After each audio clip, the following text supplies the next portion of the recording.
We're gonna check the audio and then I'm gonna say hi.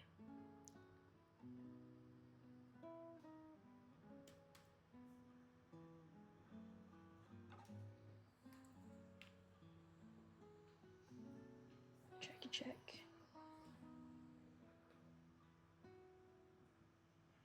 Checking the audio.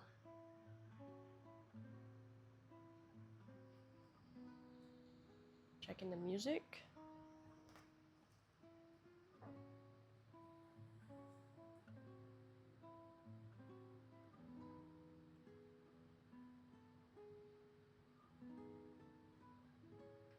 I think the music's good.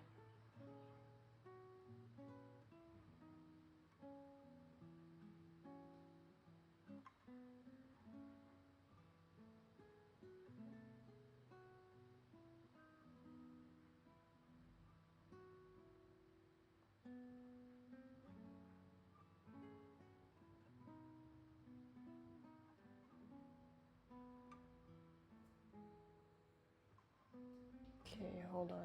Let's just check let's change the music.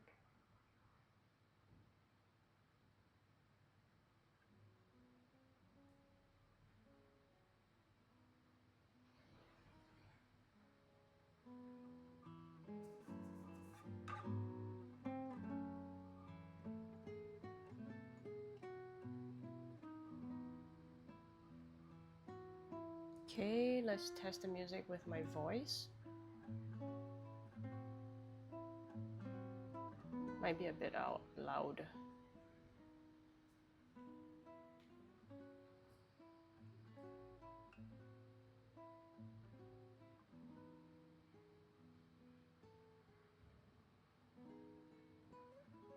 Okay, I think this is good.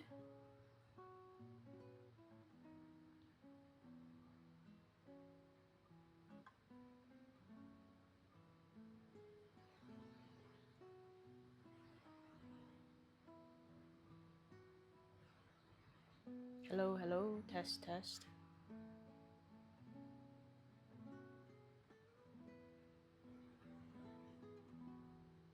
Yeah, I think this is good.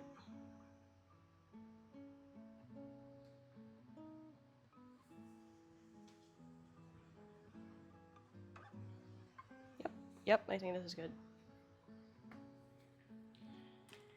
Alright, here we go. Hello! Welcome to the stream. Hello. Welcome back. So, yesterday I said that I would play Witcher, but yesterday the stream had to end kind of abruptly because I was not feeling so well. I was kind of sneezy and not feeling so good, so I had to stop the stream, and then we couldn't finish the Reddit fitness questions section. Oh, we only did one question, and we were on the second question, and then I wasn't feeling so well, so I thought today we would do that, and if we have more time later, then we'll do Runescape, because I was thinking of doing Witcher, but today I worked out and then I had lower back pain. So because I did both Jefferson curls and deadlifts in one session. Nice thing was I hit like a kind of PR for deadlifts. Not nice thing is my back is like, that was too many things for the lower back.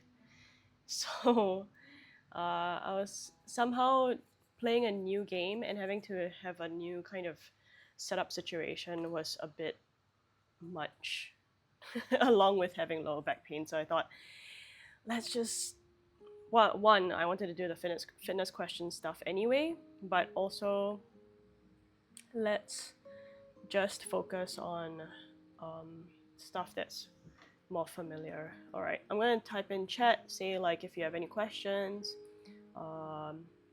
Answering fitness questions. Type in chat if you have any, or just say hi. All right, let's go. Okay, I think the music should be good. I mean, I just listened to it. I think it's probably okay volume wise. Okay, so let's bring this up.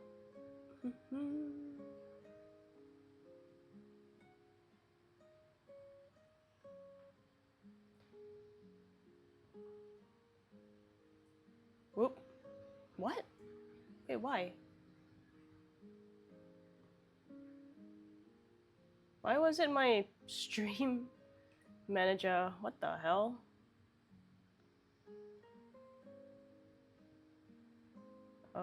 What? It's supposed to be this though. Hello.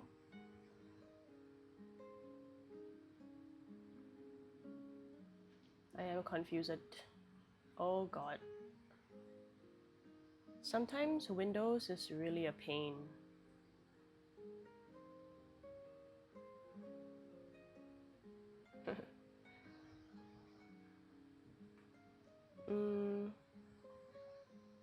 Okay, let's try that again. What the hell?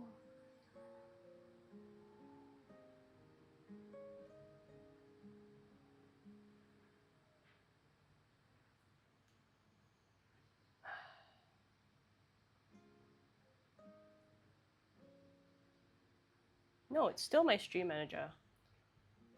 I understand.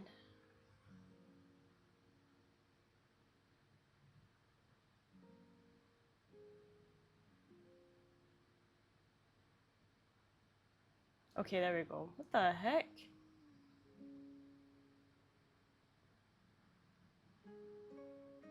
There we go. What was that about?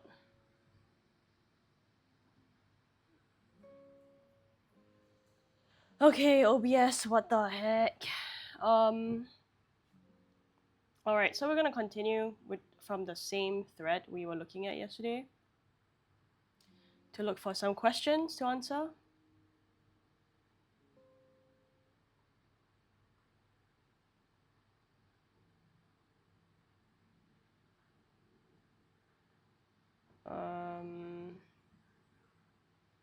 This was the one we were answering yesterday, which is the I have 0 core strength. I've never trained it until the last few months. I am past the point of some physio exercises, but cannot do full sit-ups or other standard core movements. How do I build up to the point of doing a standard core building routine?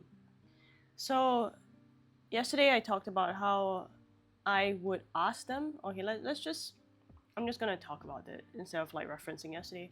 So I would want to ask them what other standard core movements means to them. What are these standard core movements? Because it's important to understand, to me at least, what sort of beliefs and standards a person has in their mind in terms of where they should be at and what they're measuring themselves against, and also why they have those beliefs in the first place and where those beliefs come from. Yep. So I would want to ask them this, and then also ask them what's a standard core building routine, and what does that even mean? Like a standard core building routine, what would that look like to them? And also I would ask them why they think that they have 0 core strength. What has made them believe that they have 0 core strength in the first place? And then also how long exactly they have been training it and how. As I said, I've never trained it until the last few months. So clearly there's an idea on what it means to train the core. I'm assuming, okay, I'm just going to assume so that we can continue answering this question, that it is what they're talking about is direct core work, which might be seen as like, some people might say like cable crunch or hanging leg raises or planks of various sorts, and like ab wheel rollouts and stuff like that. So I think when it comes to the core, the main thing is what makes up the core, okay?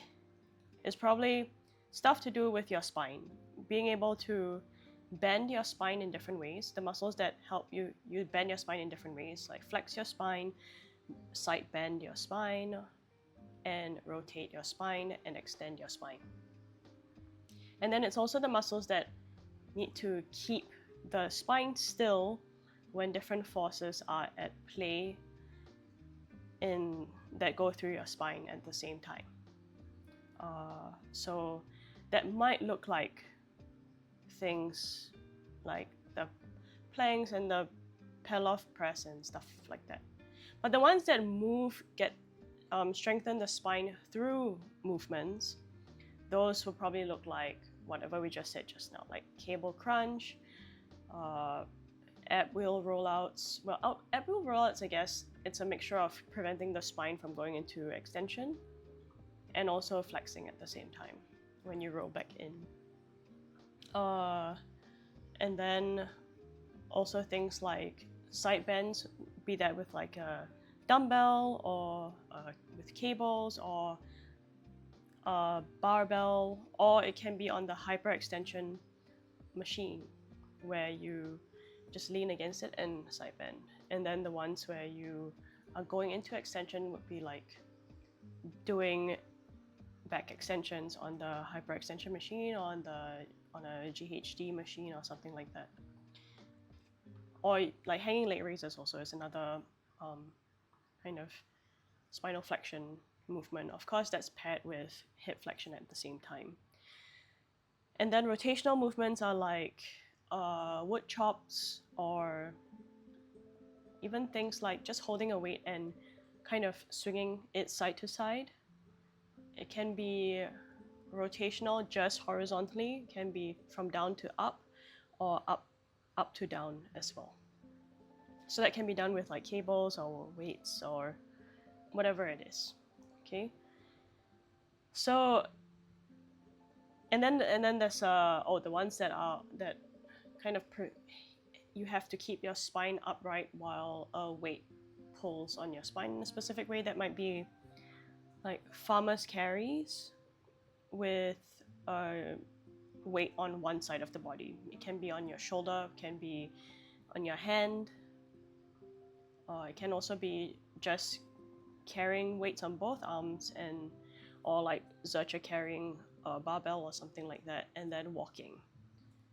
Yep.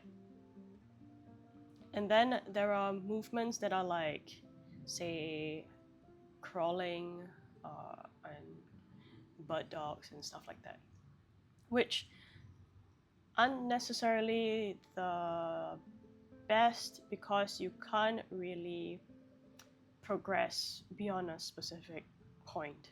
But the good thing about, say, like things like the Stuart McGill's Big Three, which has bird dogs and stuff like that, and I think dead bugs, is you learn how to differentiate the spine from the pelvis and the hip. So realizing that there are three different things, that your spine can stay flat and you can also move your pelvis, or your pelvis and your spine can stay still, but you can move from your hip joints, and so you can still move your legs. So that's what's useful and helpful in the Stuart McGill's Big Three. So you kind of teach your body different ways to move the spine or the hip or the pelvis. So I would recommend, if you want to train your core, it would be great to get acquainted with how your spine moves, all the different ways that your spine moves. It can be things like just doing movements without weight, or a very, very small weight if you want a bit more feedback. So doing things like controlled like cat-cow positions, or this thing called spinal waves, or slow Jefferson curls to understand how the spine flexes and then extends. And then from there you can do all the other stuff. So like you can do the spinal flexion exercises, side bends, the spinal extension exercises, and then the spinal rotation exercises. And if you just find like maybe one of each, or if you want more variety, two of each thing, then just sprinkle that in throughout the week. I do recommend having things that you can progress in with increasing intensity of weight. Yep. So that's what I would recommend. And then I think in terms of the core strength thing, that where you would need to try and keep your spine still, you can probably even do those as a warm-up. You know, you can even do like a farmer's walk as a warm-up. Because you warm up your whole body, you warm up your grip, and it just starts to prime your nervous system for physical activity. Yep, so I would recommend that. All right. Let's look for more questions.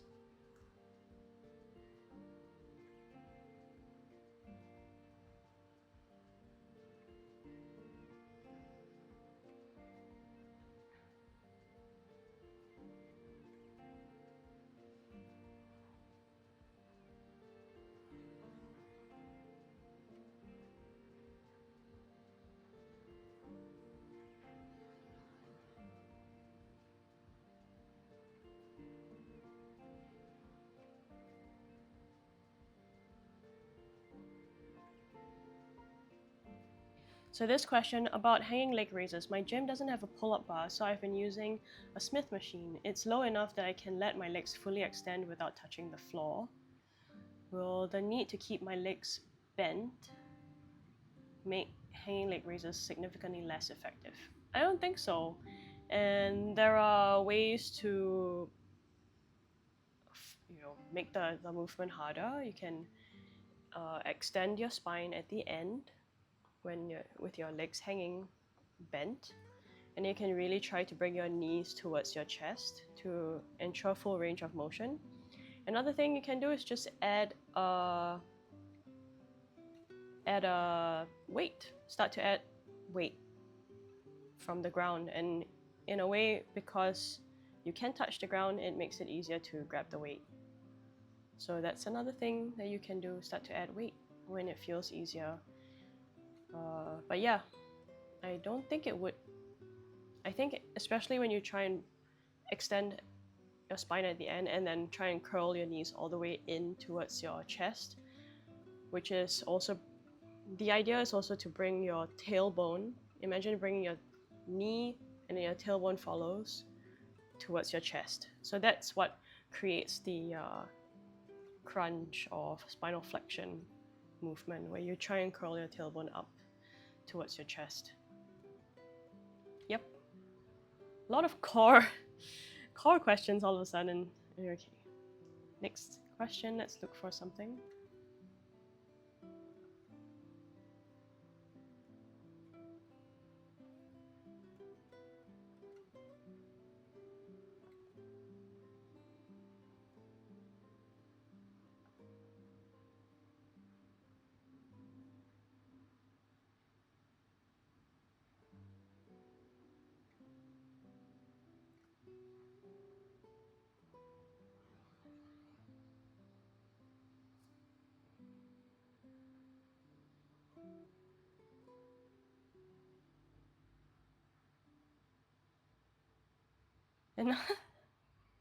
Another core exercise question, but I guess we can answer it.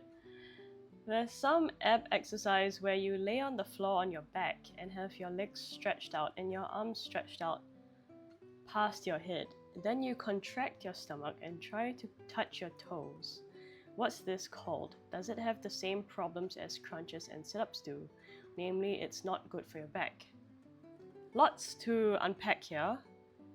One, I think the exercise might be whatever this person linked, which is star toe touch sit-ups. I think some people call them jackknives also. Doesn't matter. Can we call them the toe touchy ab exercise with toe touchy with the hands? um, whatever it is, and it's actually essentially the same, a similar movement to crunching and sit-ups with more going on, with more dynamic movement, and it's also heavier because this is, so if this is your body, right, and then let's say you're just doing crunches. Okay, let's just say you're doing crunches, okay, and then that's the main weight is going to be your head, your chest, your upper body, you know, the upper part of your upper body even. But when you have arms more, okay, above your head, then there's more weight going this way, and so there's going to be more that you need to crunch or pull up with the whole front of your body, including your abs. And then if you add the legs, then there's going to be hip flexion and also more work that needs to be done because it's going your, I don't know if you've tried lifting your legs recently, but they are pretty heavy.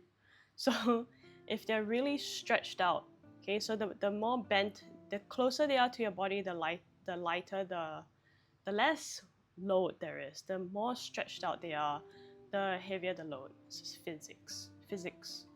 So this actually would be way more intense than crunches and sit-ups in a way.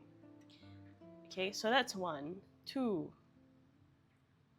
same problems as crunches and sit-ups do. I would want to ask them why they think sit-ups and crunches are bad for their back. Where did they hear that from, and or if they had personal experience with it even.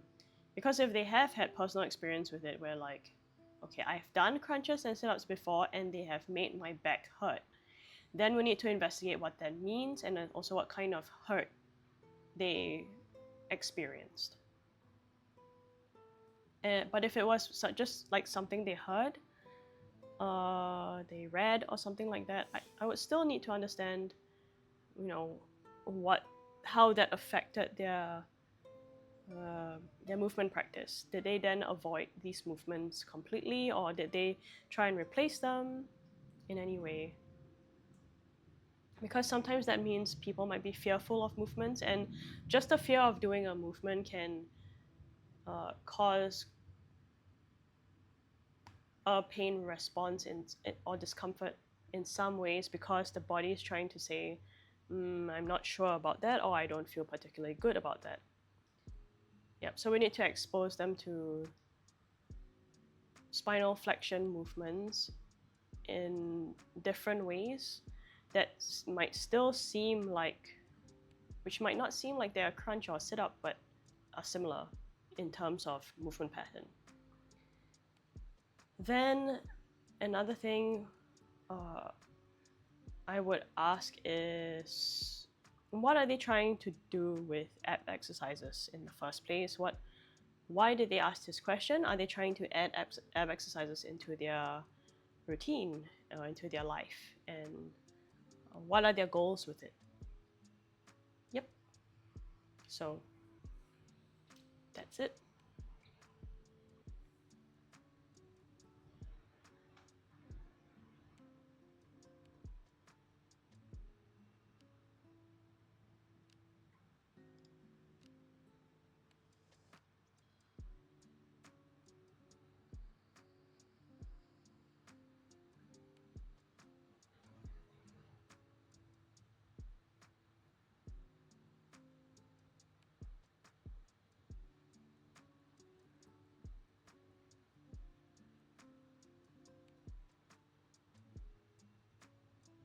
Oh, complicated question right here. Okay. Actually, let me move this upwards a bit more. Okay. Hmm.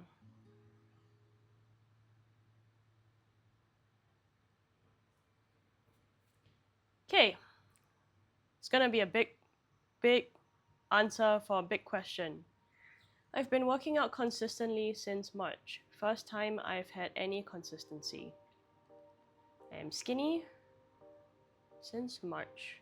It's June. So this is this year. So that's about 3 months or almost 4 months of working out. I am skinny and gaining weight. Started with SL 5x5 and transitioned to the Reddit PPL program 4 weeks ago. Okay, going 6 times for every 8 days. Okay, so PPL rest, PPL rest. PPL, for those who aren't aware of what it is push-pull legs. So it's an upper push day of all push exercises, all the muscles, working all the muscles included for pushing, then working all the muscles included for pulling on the upper body, and then sometimes people add a deadlift to the pull day as well, and then a leg day. So different leg exercises for the leg day. Over the last week or so, I've noticed my shoulders have both gotten very crunchy. Okay, so that's some form of it's like crepitus, I guess.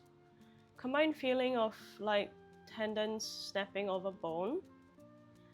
Okay, so probably some form of tightness going on. And also joint cavitation pops. Not sure if it is actually either.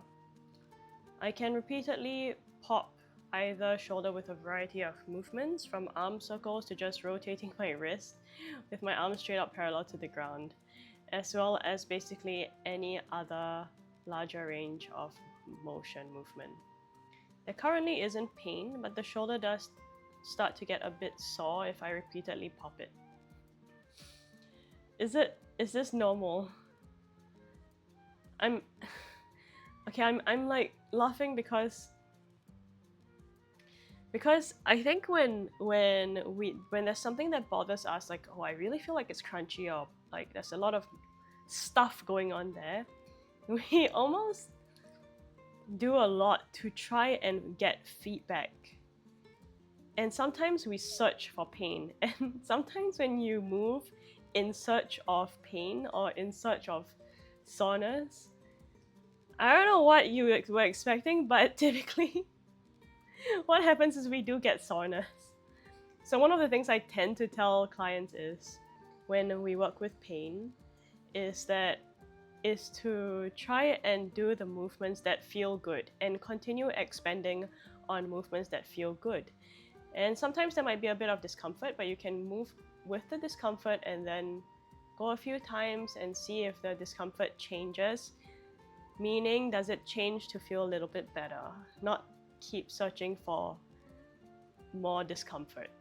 So you're just moving within the range and then observing what the range of motion creates in terms of sensation, as opposed to look for soreness. Anyway, but this person might not be doing, they just might be moving through a range of motion, and then if they keep moving through a range of motion, maybe even a range of motion that they're not typically used to doing, then yeah, they might get sore. Is this normal? Should I reduce volume? See a doctor? Any insight on what the move should be here?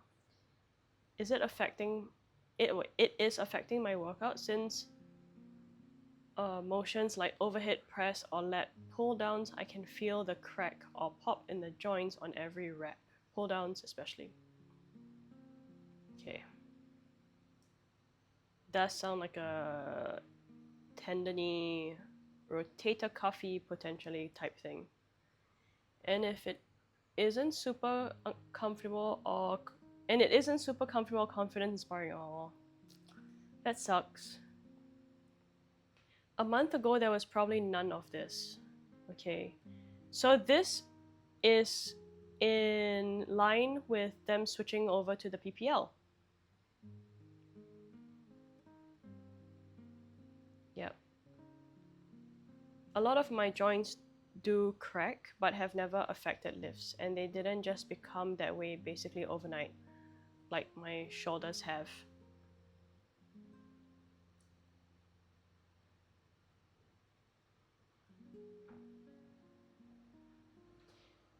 Okay, what would I do if this person came to me with, asking for help?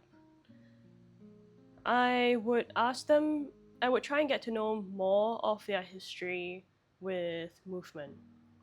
And then I would want to know more because we have a lot of information on what they have been feeling since a month ago. But I'd like to know what happened before that, what working out was like before that on the previous routine that they had. So from March to uh, May, what, which was about 3 months ish, maybe 2.5 months, what that was like for them, how their joints felt then, how their body felt then, how did their recovery feel, what did they like about the movements that they did at that time, what did they not like as much, so that we can collect more information on building a program that really suits them for the future. And also, it would give me more information on how often they were going to the gym compared to PPL 8-day routine. So the push pull legs rest, push pull legs rest. Which is, to be honest, if I think I should probably look at what the Reddit PPL is actually. Let me check. Let's look at what that is.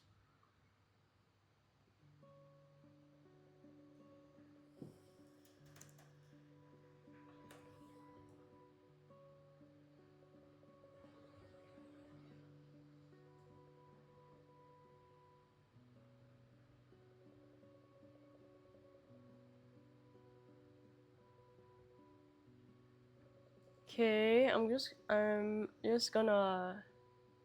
Okay, it's a pull push legs, I think.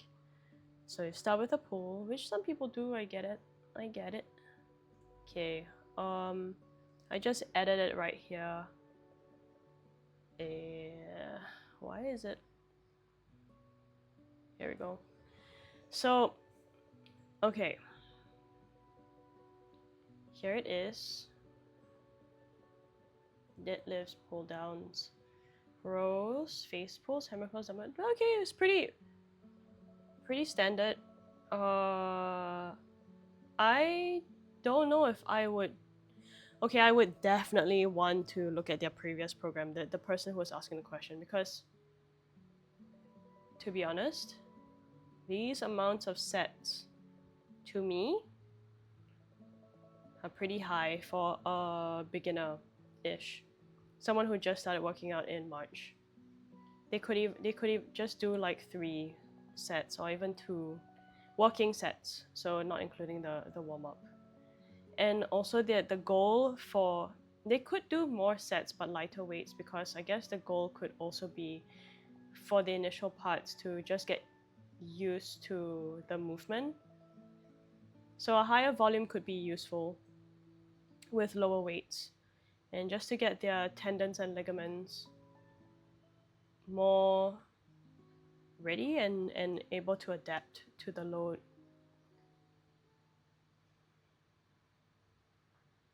Bench press, overhead press.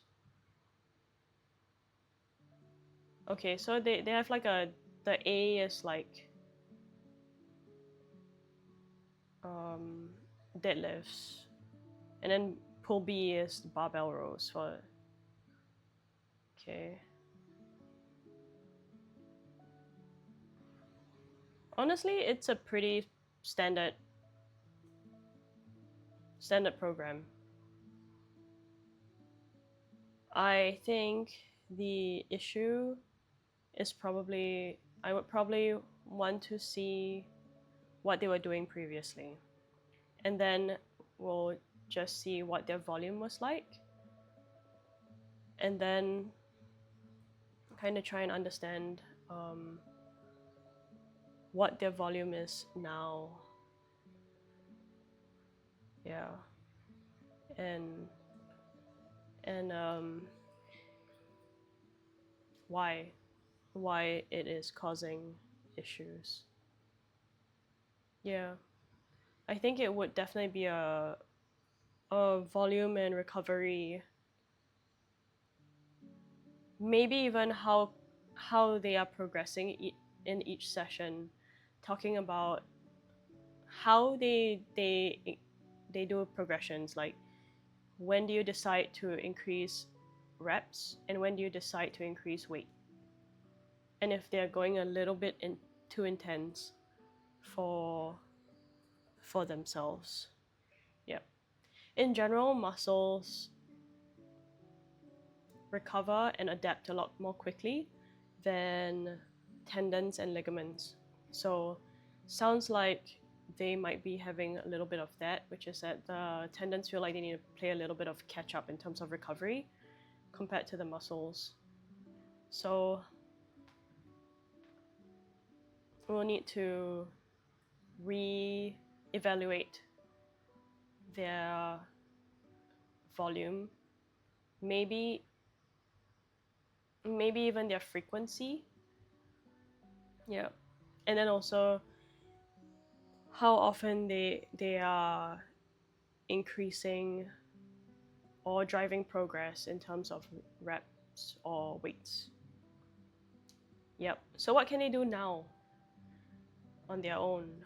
I would recommend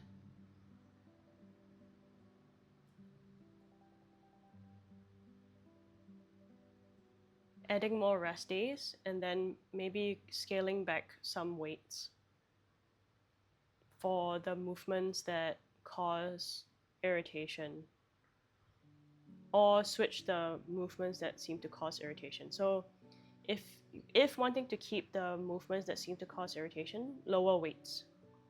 If you can find a similar movement, switch that doesn't cause discomfort, switch to that movement for now. And then I would also recommend they start doing things like isometrics. Maybe even something simple like hold the, if you're doing a pull down, hold at the bottom of the pull down for 3 seconds, and then bring the weight, allow the weight to come back up. Yeah, just to start to get the tendons to work more in a different way. Other things I like to actually work on shoulder mobility. So probably even doing things like just hanging, could be a dead hang, or you can stay on the lat pull down machine and set it at a slightly heavier weight and just let the weight pull you up and just stretch and practice that movement and let the tendon stretch and let stretch move go through the tendons. I think that's also another possibility. And I'm not sure, did I say this already? I think it could be potentially beneficial to do push, rest, pull, rest, legs, rest in the beginning.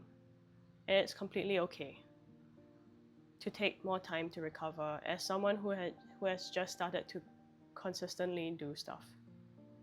Yep.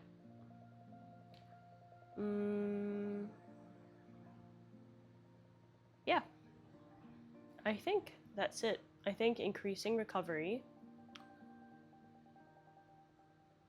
can even keep volume in terms of like how many reps the same, but then change the amount of weights, and then and then add the isometrics, and then work on shoulder mobility, which is like maybe improving shoulder flexion, shoulder extension, and shoulder external and internal rotation. So that would be like maybe like hold a dumbbell, do this, can do it like that, or you can do it lying down, can do it sitting down with something to rest with your elbow resting on it. Can do it with a cable, so that would be different. That would be like pulling. So with a cable, the way the load acts on your shoulder will be different. So you can probably do both. Yep. Other things are like doing passovers, or shoulder dislocates. So using a stick or band to do shoulder dislocates, I think that will be helpful within the range of what is comfortable. And then with the popping and stuff, I mean, I would recommend not searching for pain or discomfort, but moving within the ranges that feel good.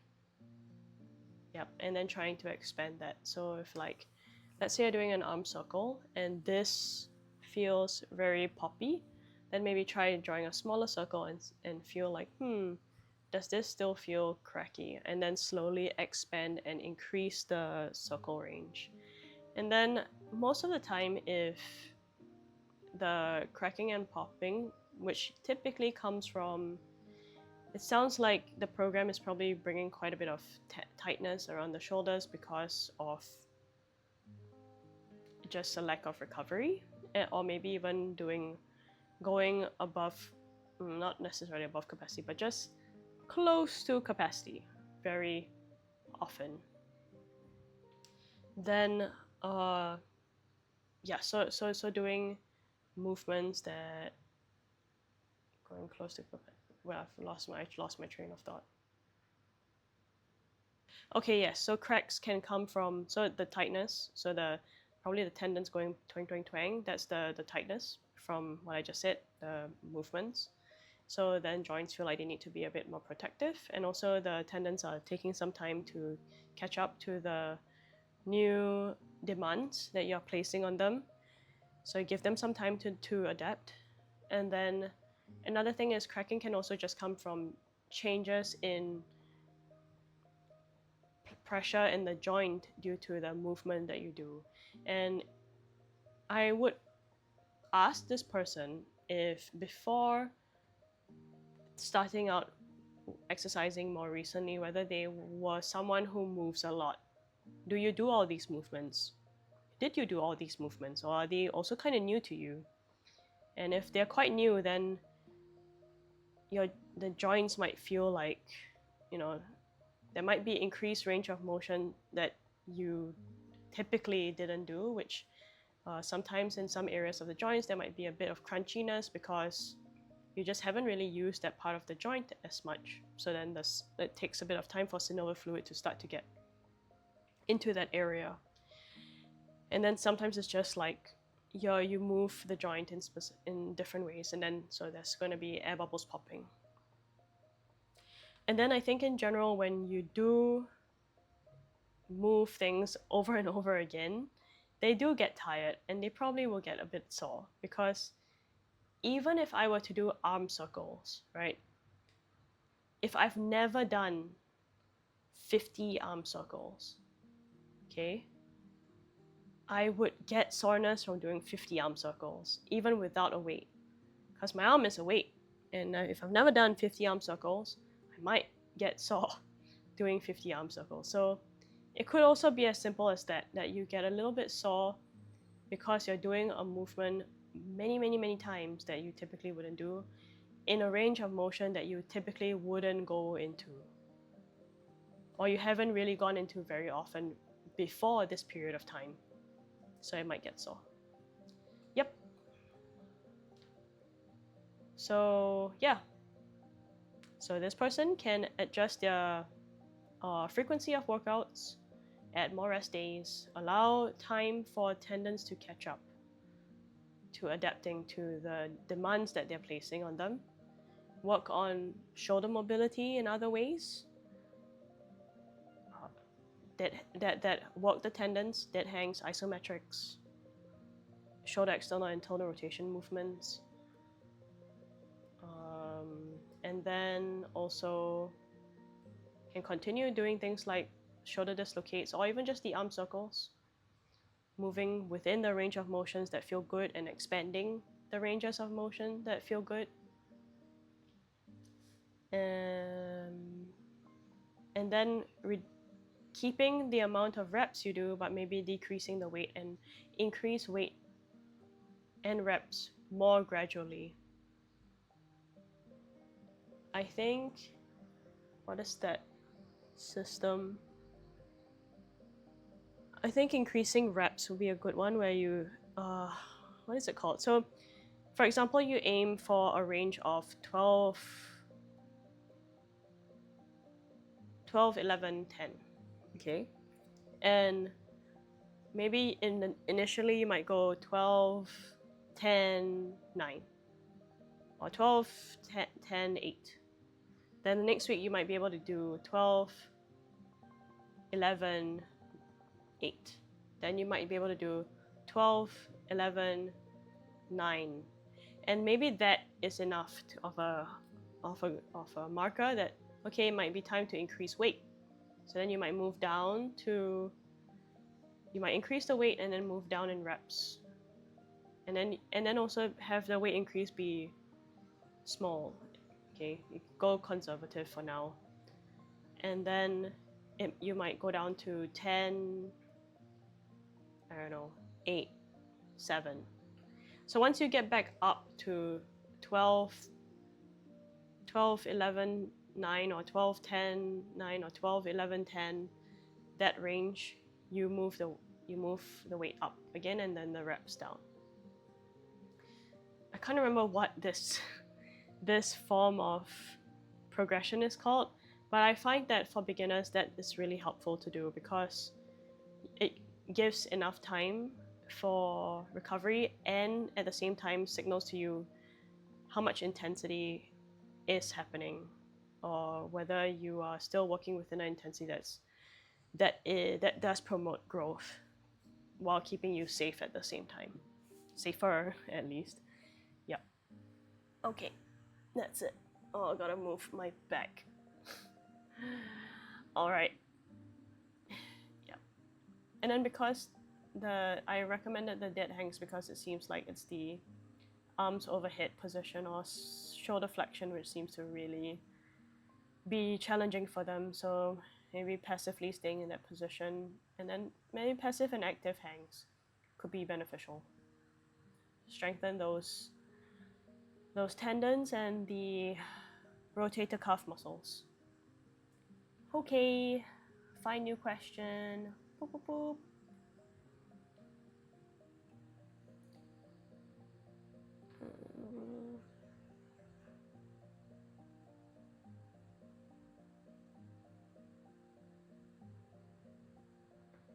Anyone care to share their cues, techniques, etc. on keeping shoulders back while incline benching? Seems mine stay in place for a couple reps, then slowly start edging forward.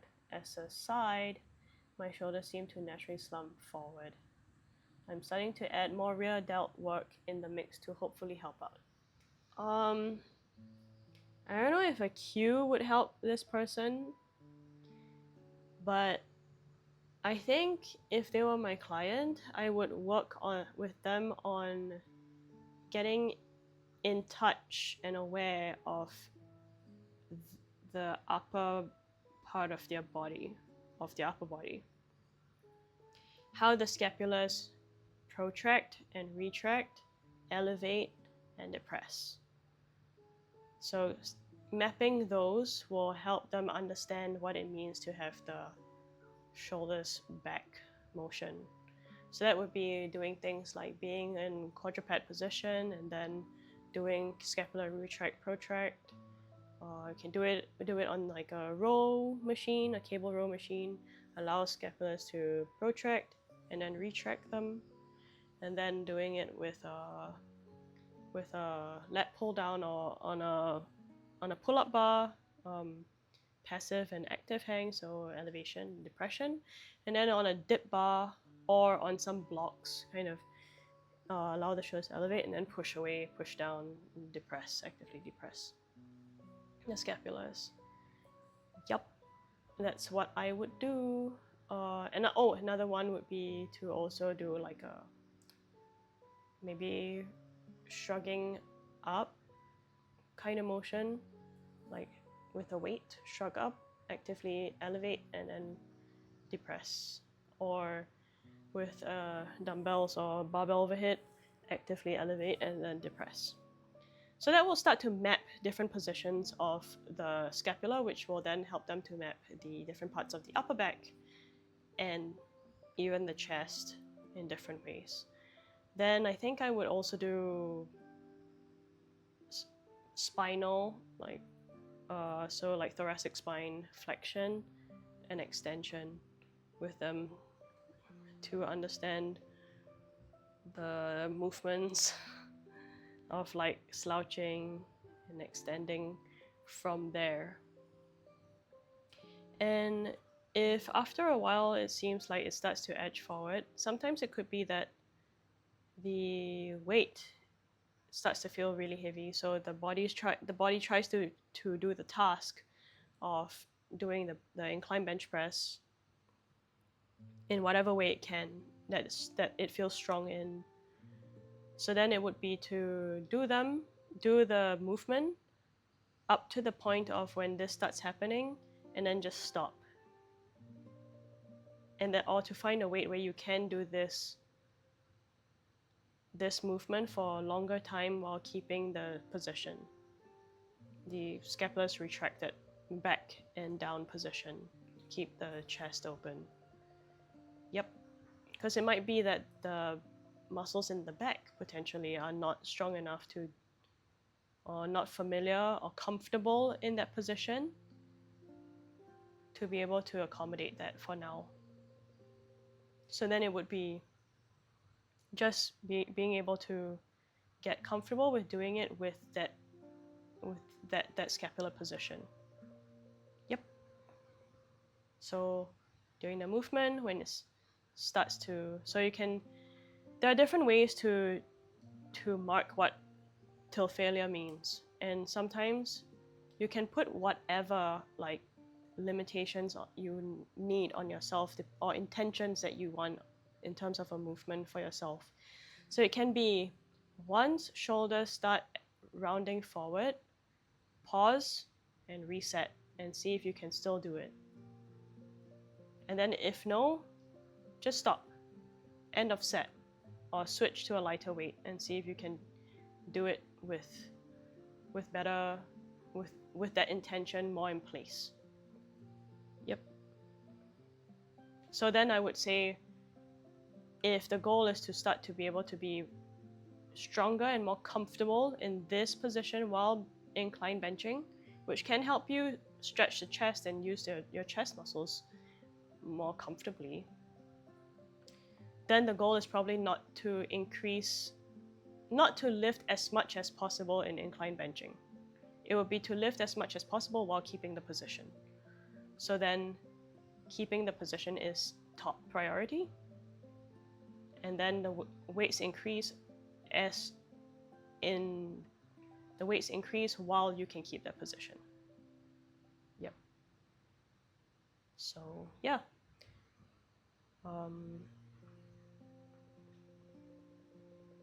I would even add things like band pull aparts, face pulls, YTW raises, and stuff like that to help out with that. Yep. Okay, let's find a new question.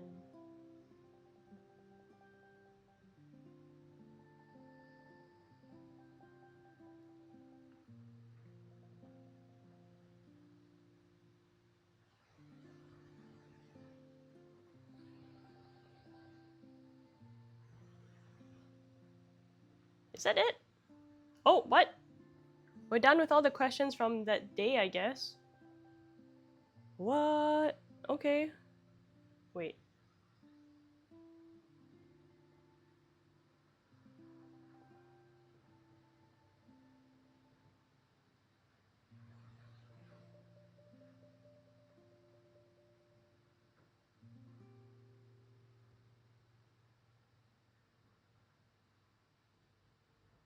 Okay, I don't know what this question is. Okay. All right, I guess that's it for the questions for this day. Should we look for more questions?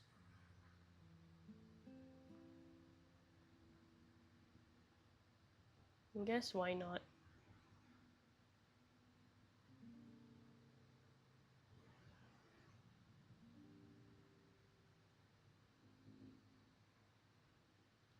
How long have we been doing this questions thing? I answered some questions really thoroughly too, so I understand that it probably took a while.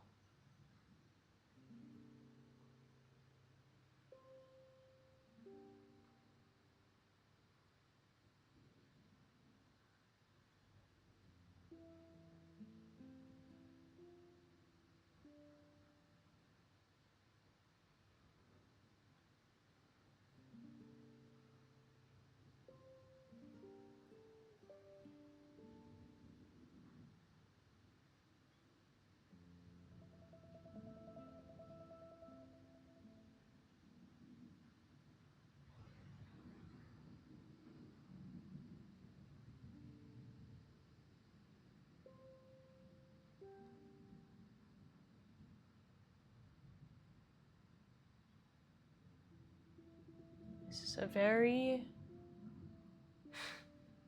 it's okay. This question. Uh,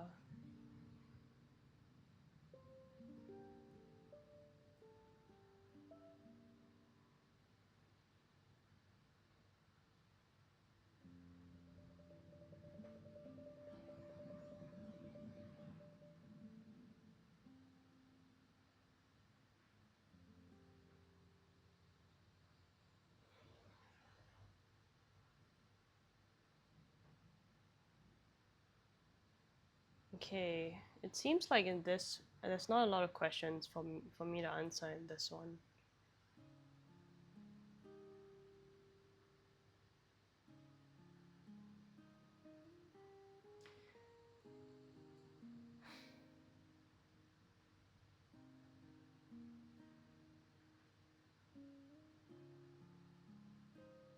Yeah, that well, a lot of the questions on this thread are vague, too vague for me to answer. Meaning like I would have to extrapolate a lot and just make up stuff, um, or they're not really in my realm of answering.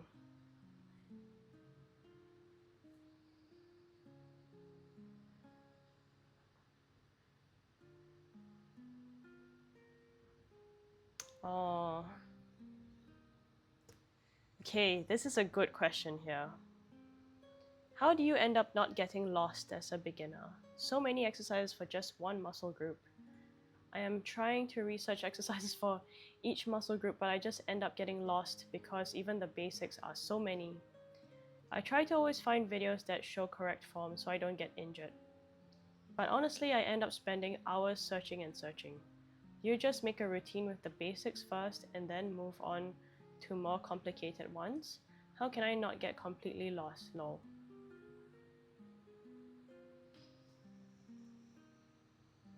To be honest, as a beginner, the main thing would be to just move your body and get to mm,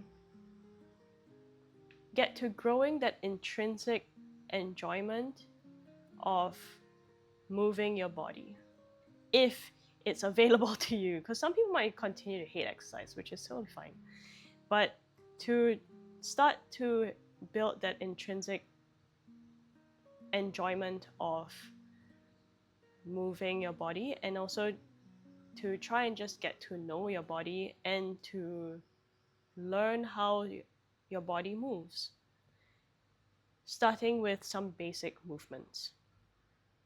Basic movements are like pressing something over your head, pulling something from over your head, pulling something towards you horizontally, pushing something away from you horizontally, squatting, hinging, flexing your spine, side bending your spine, and extending your spine. The end. And then you just do those. And if you feel really nice, like you want some nice arms, add those into like one bicep curl, one tricep movement, whatever it may be. Yep. And then I would recommend like the warm-up be just to move your body. If meaning you can dance to a song, move to a song for like 3 minutes, and try and be like, I am moving my head, I am moving my neck, I am moving my shoulders, I am moving my arms, I am moving my spine, or like the rest of my spine. I'm moving my ribs, moving my hips, moving my left leg, moving my right leg, moving my left foot, moving my right foot, moving my hands. Which sounds silly. I know it sounds and looks kind of silly, but it really helps you get in touch with your body in a fun way.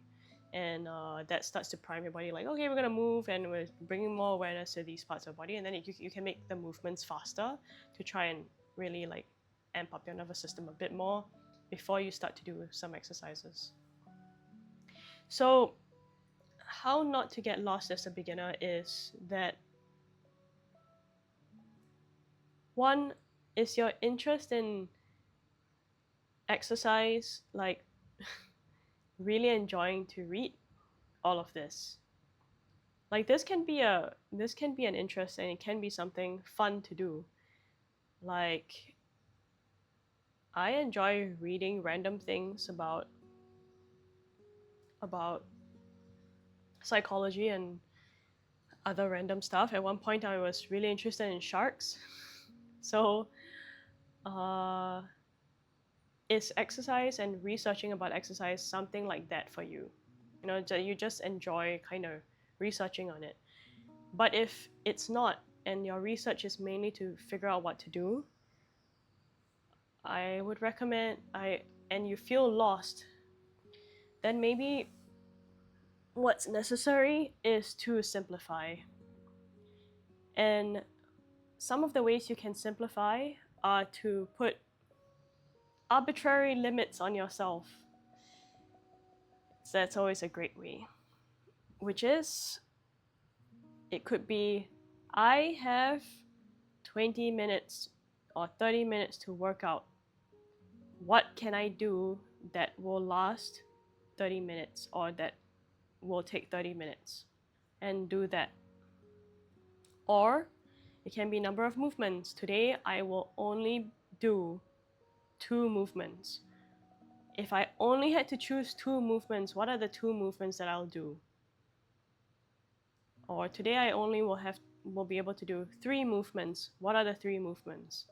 And then you'll probably chop it down. I want to be able to do an upper body movement, a lower body movement, and then like a third thing, like a hip, spine movement, something like that. Yeah. So that's something you can do too. Other things are like, for the next, for my program in the next, if you want to think broader, in my program for the next 6 weeks, I only get to choose 6 movements. What will the 6 movements be in rotation? And let's say you want, and then you just plan a routine with 6 movements. And that's it. Yep. So simplifying, cutting away, I think would be the way to do things. Now, this can be complex because sometimes cutting away can be not so helpful when you're not, doing the movements that your body necessarily needs. So, for example, for me, I am hypermobile. So, programming for myself is a little bit more complex because I do need certain movements. Like, I need to make sure that I get all sorts of spinal movements.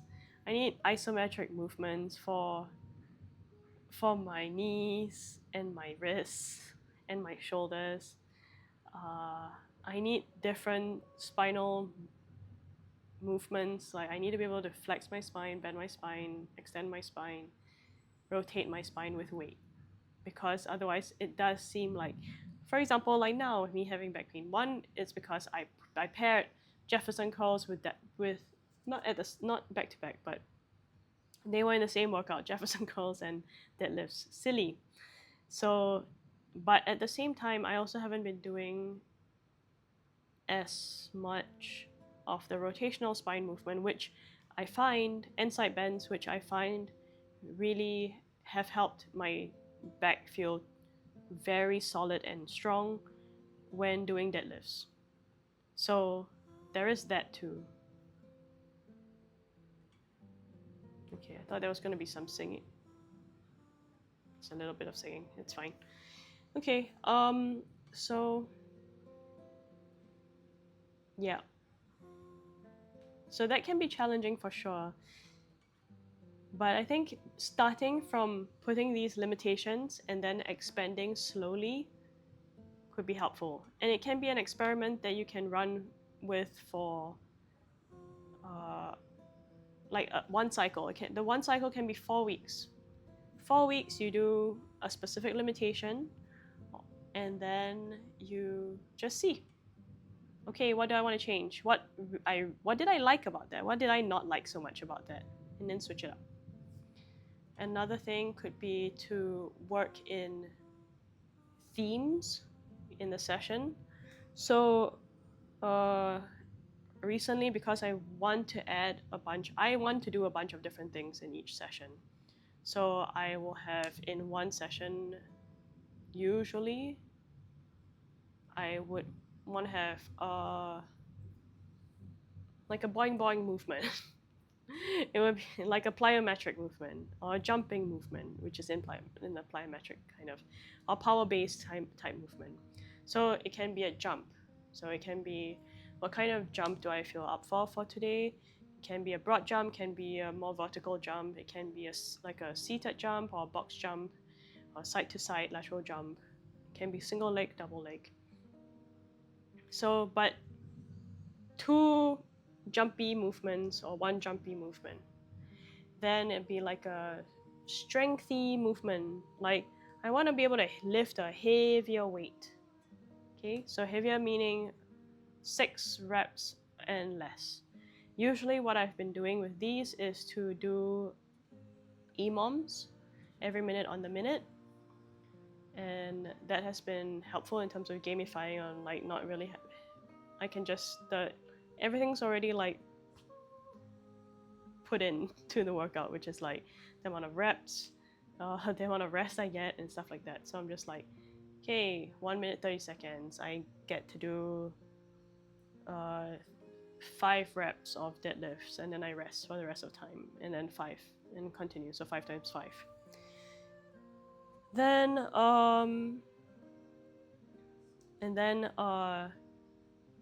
less strengthy movement, so more repetitions. Usually I have been doing them with just straight sets or rest pauses or density sets. So working with a slightly lighter weight or 60 to 70% of my 1 rep max, and then doing many reps with it. And then also I want to do some kind of body body movement-y type stuff, and those I've been doing with like a Tabata style exercise. So like different floor-based movements for 30 seconds of a specific floor-based movement, and then rest, or 20 seconds and then rest, and then 20 seconds and then rest. And then sometimes I also want to do like some martial arty stuff, which like practice my punches and kicks. So I just add them into this Tabata style thing, which is like I do jab, cross, hook for 30 seconds, and then rest for 10 seconds, and then do push kicks for 30 seconds, and then rest for 10 seconds. Stuff like that. Because I'm not trying to particularly progress greatly or focus on any particular thing, so I do it this way. Yeah, so putting some level of constraint or theme can help you kind of categorize things, so then it doesn't feel so like, whoa, I gotta add all of these different things in. Just like in this category, what would I like to do from this category, and then pick it. Yep. Pick and choose. Yep. So that's what I would say. And in general, with working out, depending on your goals, sometimes more is more, but most of the time, for most people, less is more. Yep. All right, let's move on to another question.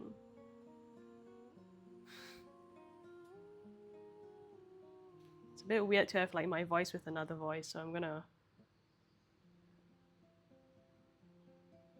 Oh, this has a voice.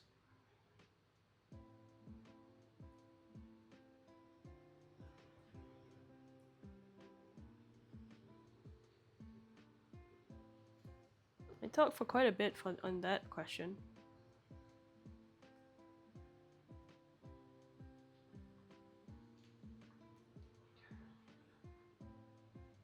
And this is okay. So some people answered.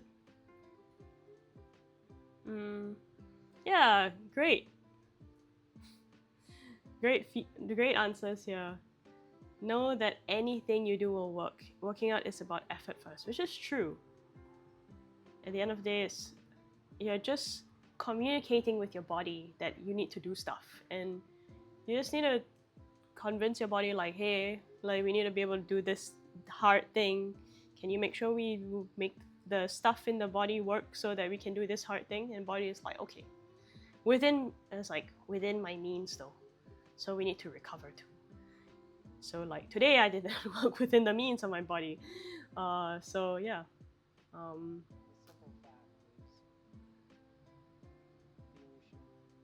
Yep.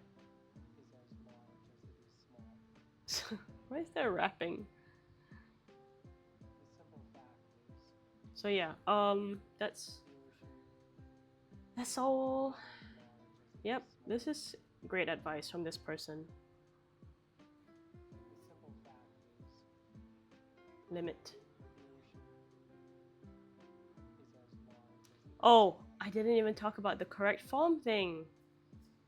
Okay. I agree with this answer that correct form is overrated. There's no such thing as correct form. People out there going like, what? No. Okay, not that there are no most effective ways to do certain tasks. Okay? But you can grow your capacity to do anything. You know, if I wanted to get really, really, really good at, I don't know, shoulder external rotation, I can just gradually get good at it by just adding more and more weight slowly, little bit by little bit. And more reps and so on and so forth, and my body might get very, very good at it. Or movements that just seem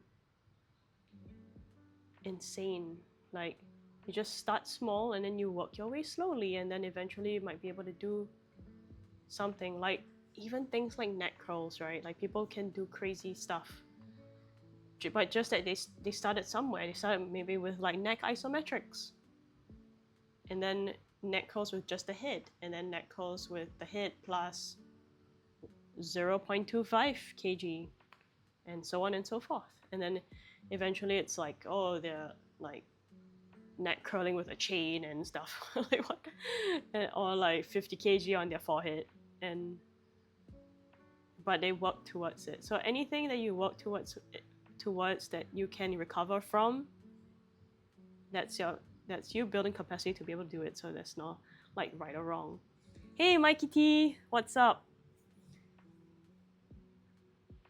How are you doing? I didn't get to do this on stream yesterday, this like answering Reddit fitness question stuff, so I'm doing it today. And then after this I'm gonna do Runescape.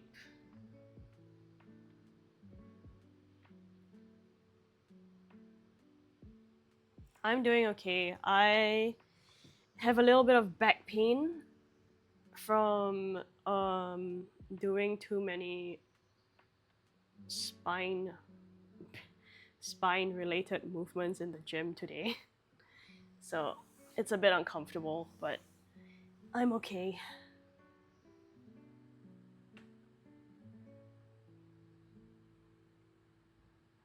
I did yesterday on Runescape and started necromancy.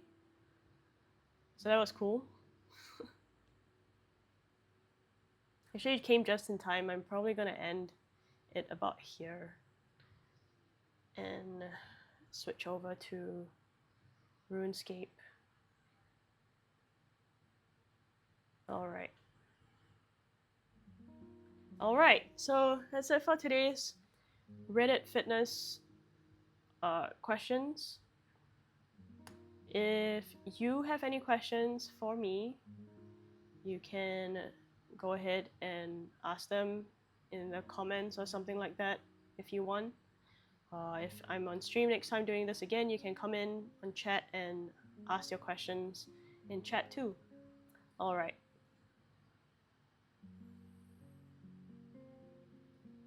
Let's switch over.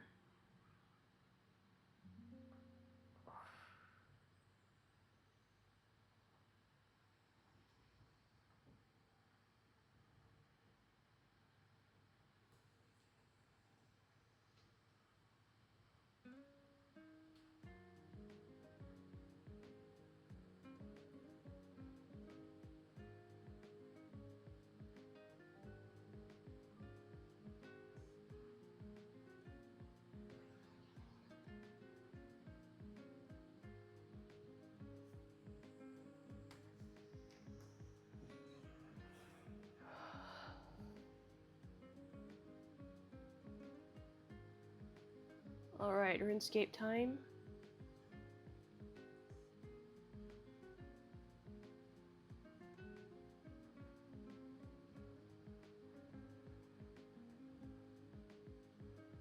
Alright. Thank you, music.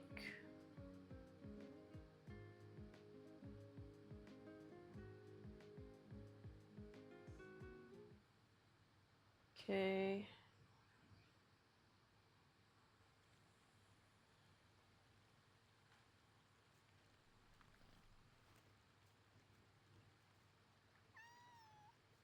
The heck? Oh, it's a cat!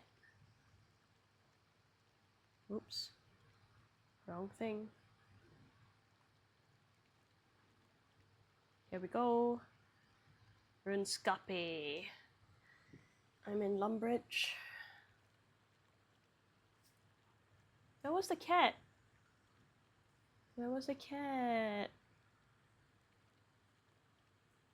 Oh, where did the cat go?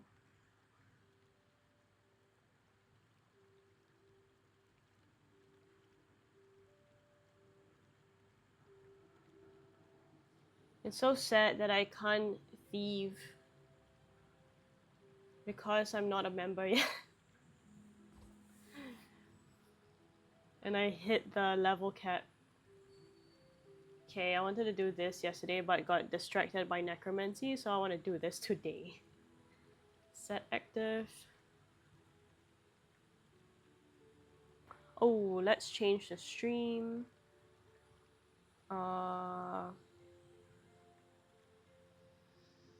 Runescape.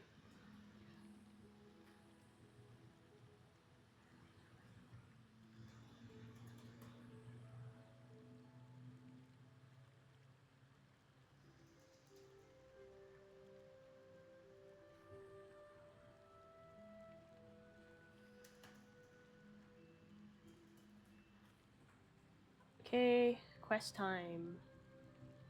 Dunzo. Alright, setting active. Wait, what? No, set active. Okay, where is this place? Why do I have a feeling this thing is telling me to go to the wrong place? Oh, it is telling me to go to the right place.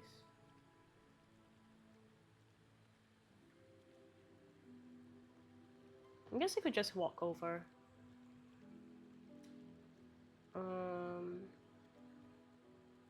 Is there a bank there?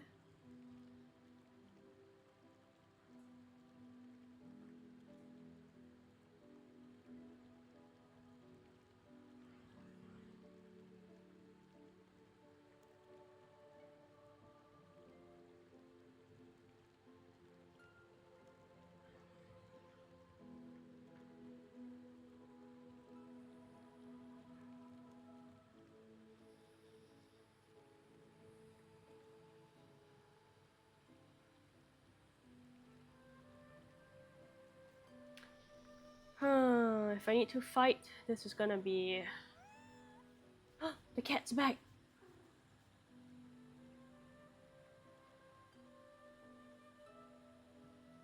Okay, anyway. If I need to fight, it's gonna be a bit annoying. Because I'll need a bank. Okay, we're just gonna cut through here. And go west and then southwest. Southwest, which is kinda like that way.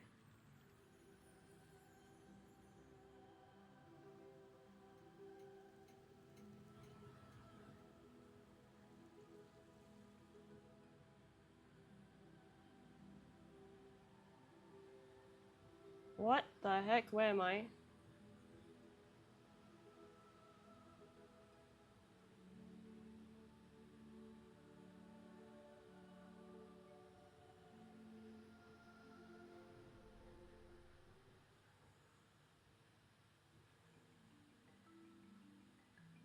Oh, nope, let's go there.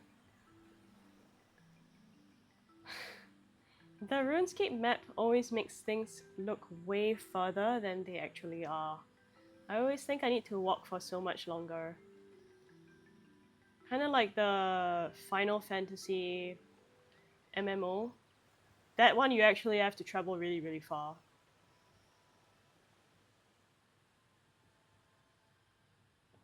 Who? Oops. Yes? Velina, the tower is in danger. Ooh, voice acting. I'm sorry, Ariane.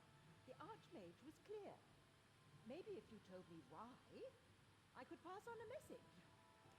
I can't explain. Listen, if the Archmage can't see me, perhaps I could speak to Wizard Eleron. I'm sorry, Ariane. You are barred from entering the tower for any reason. You enjoyed this quest? Alright. What did you like about it? Okay, maybe... Okay, no spoilers. This is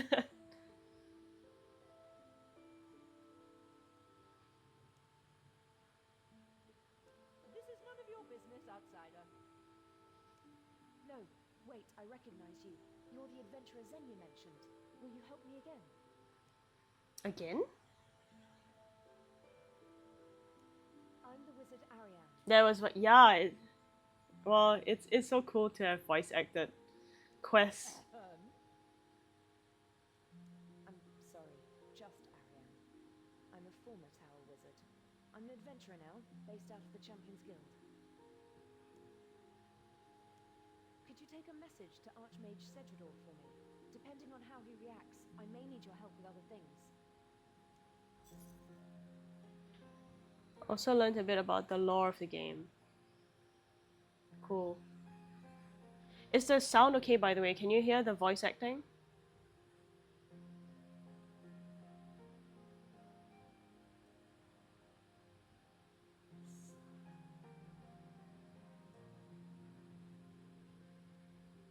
Thank you.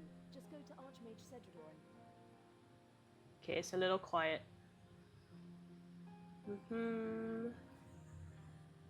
Oops, wait.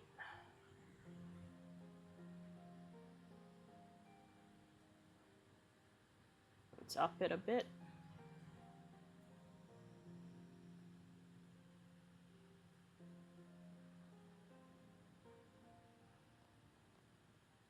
Velina, the tower is in danger. I need to... I'm sorry, Ari. I can't... I'm sorry. Sorry.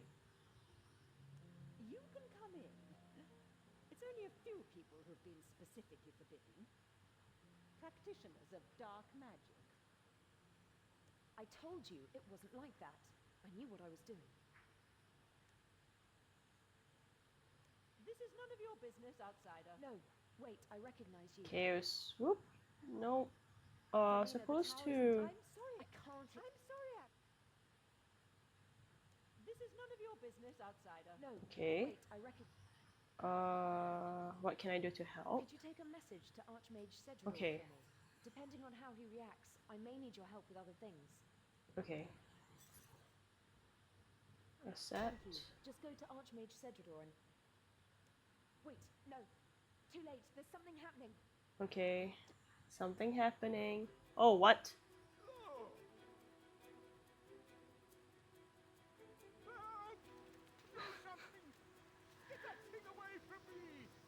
Cutscenes too. Come on. My message can wait. Let's see what's happening.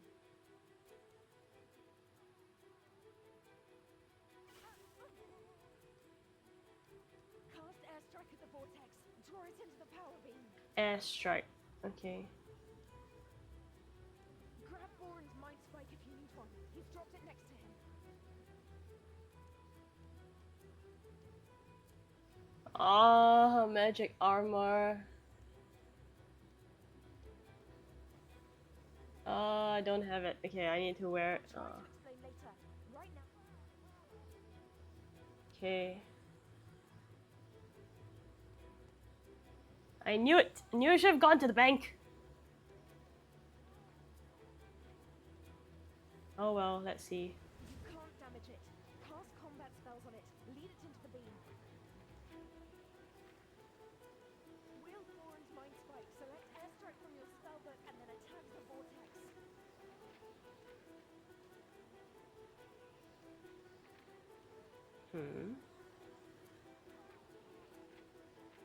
Airstrike from spellbook.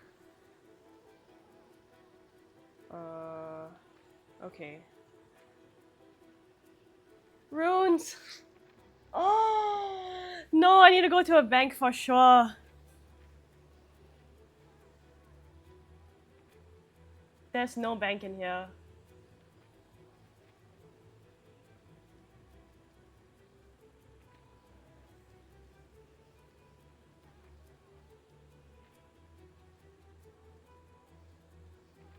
I have to leave.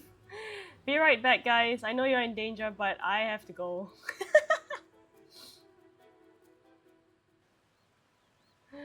Sorry, have to go get some runes. Use the stuff, and I shouldn't require runes. Wait. Whoa, what?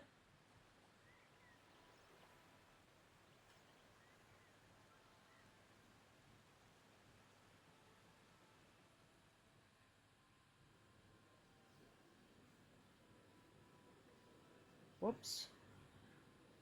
Oh. Hold on.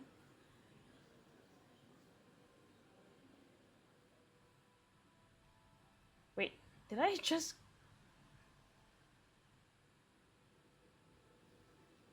descend?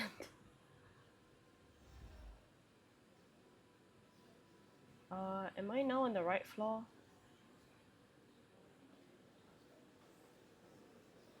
Oh man.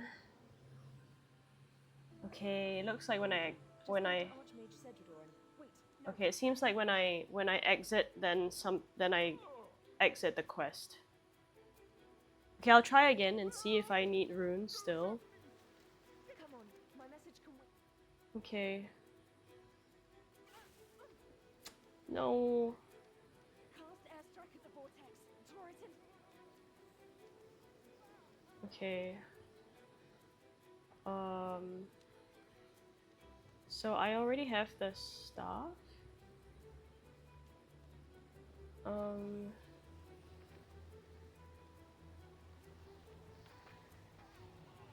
What the heck? No. Attack. You can't damage it.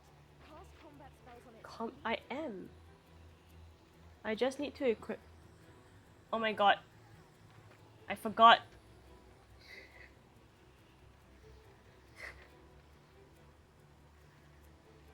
I forgot to equip it. Oh, I'm sorry. Oh my god, that's so silly. Oh yeah, it does work. It just automatically does it. Thank you, Mikey. Okay, let's have a look.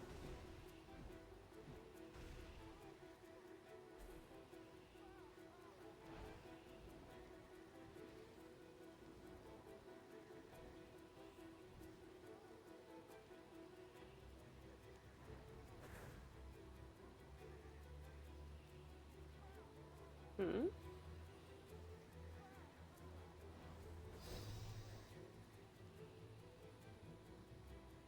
What in the world is happening now? The wraith cannot reach you.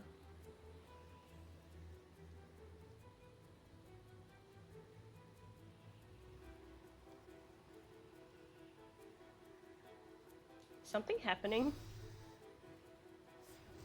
Oh, okay, it's attracted to my magic. Oh, I need to attract it to something?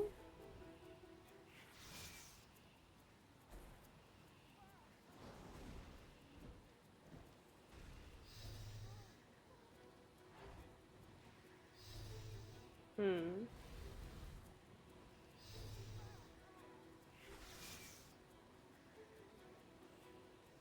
Cast air. Wait, what? Cast airstrike at the vortex. Draw it into the power beam. The power beam. But why can't it reach me then? Where can it go? Come on. Okay, thank you. Come here, come here. Come here, little wraith. Come here. Come to the power beam. Why am I going this way and should go this way? No, no, no, no. Ah. Come on. Come on. Follow me. Why am I moving like that? Come here. Come here. Come here. Come here. Come here. Come here.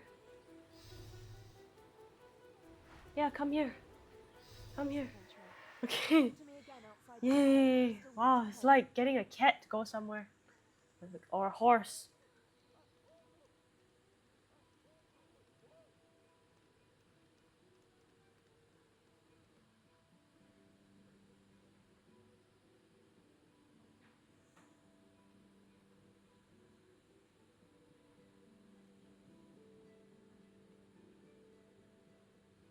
Outside. Oh, all the way outside. Well, that was fun. I can't believe Cedrador would set up a ward to keep me out. I didn't realize he saw me as that dangerous. That's what I want to find out. I know the tower is in danger, but I don't know the details. I'm a seer. I have premonitions sometimes, flashes of information. Emotional impressions, nothing precise. Lately, I've been having visions of the tower in flames. Wow. But I don't know any details and I can't prove anything. I came here to investigate, and now I find I can't get into the building. That sounds suspicious. People talk about wizards having a gift for magic, but the first thing you're told when you join the wizard's tower is that it's not true. Magic isn't handed down by gods or random chance. Anyone can learn it if they put in the effort. But being a seer runs in families. It's not something I worked for. When I told the other wizards about it, they resented me. Oh. I tried to use my magic to understand and control my ability. My goal was to integrate it into magical theory so I could teach it to other wizards. But I ended up being expelled from the tower. I wonder what they don't like about seeing. There are schools of magic besides the tower's standard spellbook. I used a forbidden source of information when I was trying to understand my premonitions. I wonder why it was forbidden. I need you to go into the tower for me. Talk to the wizards and find out what's happening in there. Okay, I'm gonna go undercover. Archmage Cedrador is the head of the tower, so you should talk to him. I think Wizard Eleron might help Okay, as well. He was my Archmage mentor while I was Cedrador. there. Okay. You should talk to the other wizards as well. Ask if they've seen anything unusual lately. One of them must have seen something that'll help us. Okay. Other questions? Nope. I guess that's it. Let's go. Talk to wizards.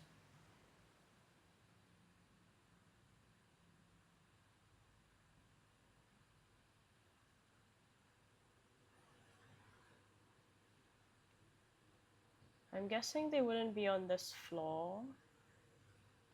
Okay, let's just talk to whatever wizard I can talk to. Thank you for saving me from that thing. Please keep my mind spike. Wow. Ward. Okay, thank you. It was horrible. It felt like it radiated evil power. And you saw what color it was? Red. The color of Zamorak. It was red wizards who burned Red down wizards. the tower 100 years ago. This could be another Zamorakian plot to destroy us. You've got to do something. Huh. Zamorak.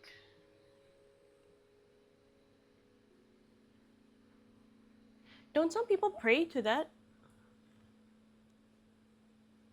In this world? Quiet in the library, please. Okay. Told me to keep quiet. Where is the staff? Interesting.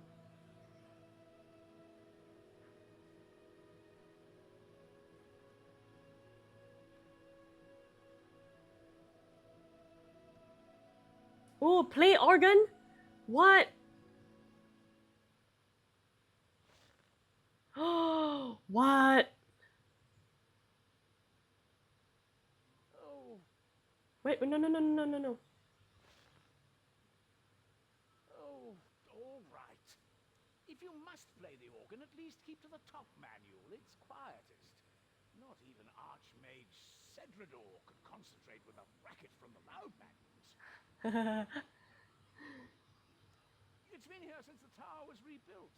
I think the first Archmage was a little eccentric in his architectural preferences.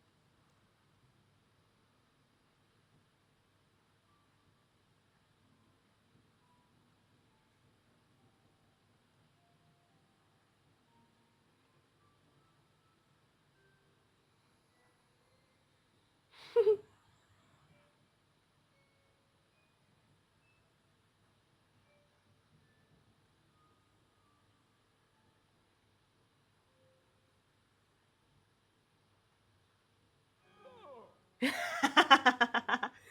please, don't do that. It's very distracting.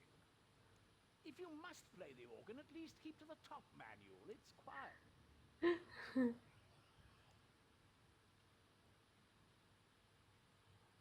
Oh, please. Okay, I guess he keeps saying You that. must play the organ, at least keep... Okay.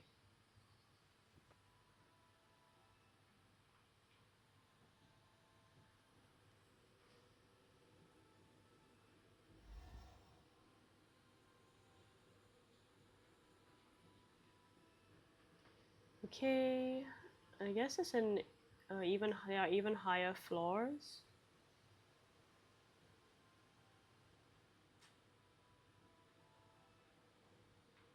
Any wizards to talk to here? What the heck is that? What is this? Wow. What is this? This looks like a black hole. Search cupboard. I know I'm supposed to just be talking to people, but cupboard is locked. Ooh, secret. Okay, I guess I need to probably go... hold on. Actually... Yes. Oh, hello there. Can I do anything for you? What do you do? I'm a wizard, obviously. I work on portals and teleportation. I'm sure there's been something strange happening with the power beam lately. The beam acts as an anchor for all our teleportation spells. So, as a teleportation specialist, I'm sensitive to any fluctuations. Archmage Cedridor is aware of the Ooh. problem. Perhaps you Okay, I could guess find I out should what he's doing. talk to him.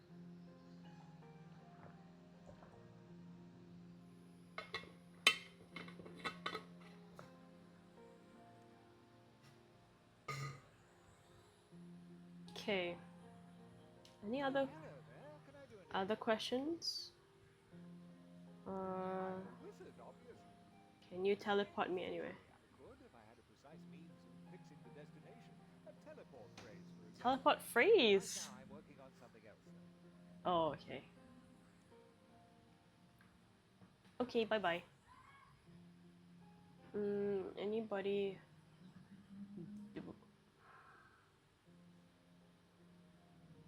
Talk to a demon? Small mortal, Oh my god. you are not as interesting as she was. I will not speak to you. Whoa. You there! Stop that! Speaking to the demon is strictly forbidden! It's been here longer than anyone remembers. I dare say some foolish wizard summoned it while meddling with forces they did not fully understand. Every time it's destroyed, it reappears on the same spot. So we built a containment wall around it and left it there. Wow. Did I summon it, do you mean? Certainly not. Although, I am the only wizard in this tower with the expertise to guard and study it. Okay. It's been here longer than anyone remembers. I dare say. Oh, okay. Every time it's destroyed, it reappears. Have you seen anything unusual? Bees turning up all over the floor. I should send my imps to hide them before someone trips over them. To hide them. Why don't you go and bother Wizard Trayborn instead? That old duffer is always seeing things. Okay. So that's the other person I need to talk to. I'm guessing they're at the top level. Ascend. There's more to ascend. Wow. Okay, never mind. Let's look. So I'm not sure where they... Just talk to other What wizards. can I do for you on this glorious day, adventurer? Oh, what a nice person. I am the Wizard Eleanor, Grand Master of the Order of Saradomin, initiate into the inner circle of the Runescape. Oh my gosh. Heir to the secret Okay. tradition of the Star. Man with titles. Impressive, no? Oh god. We wizards love to invent titles for ourselves. All it really means is that I'm one of the senior wizards of the tower. At least he has a sense of humor about it. Are her premonitions still troubling her? I feared as much. Please let her know that I take her seriously, even if no one else does. I will do everything I can to convince Archmage Cedridor to take action.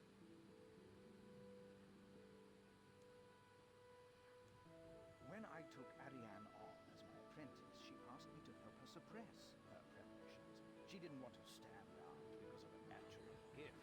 She wanted to stand out, if tall, by the work she put in. Oh, I told her that that was admirable, but it would be wrong to turn down an advantage the gods had given her. that's a good mentor. To harness her gift, to refine it, and to Samarak with what the other wizards thought. With hindsight, it shouldn't have surprised me when Cedridor expelled her just for using every source of knowledge at her disposal.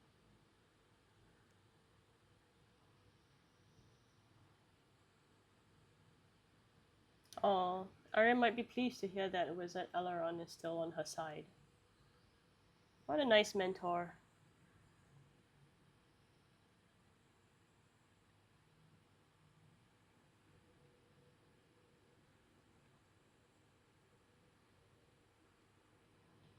Wizard Trayborn. Hello, young thingamy-what? I love the voice acting. I've seen them in the power beam, thingamy-what. What? No, not thingamy-what. Don't be ridiculous. They wouldn't fit.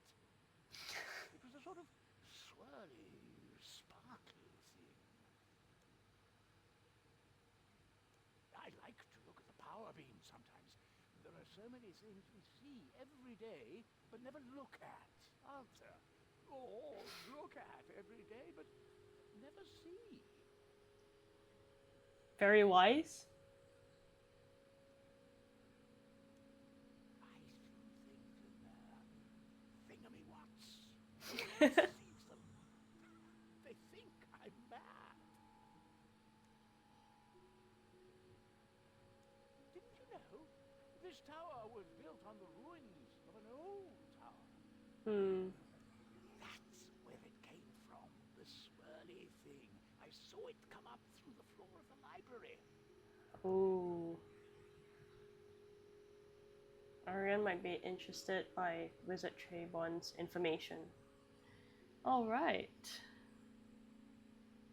Any other wizards on this level? One outside.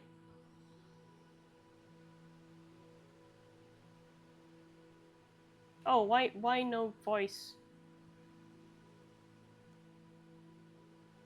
Oh, sail?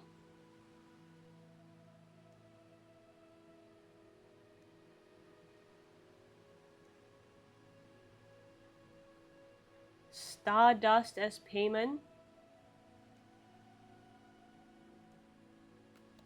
What? Oh, it's a member's shop.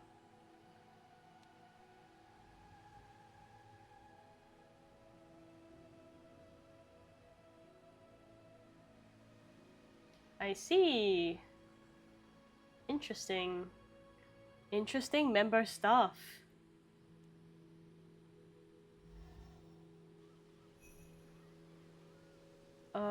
Tower power. Climb to the top. Oops.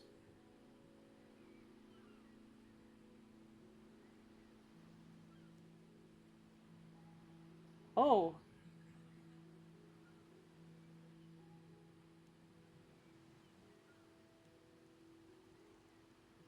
Okay. Whoa, what the heck? Where am I?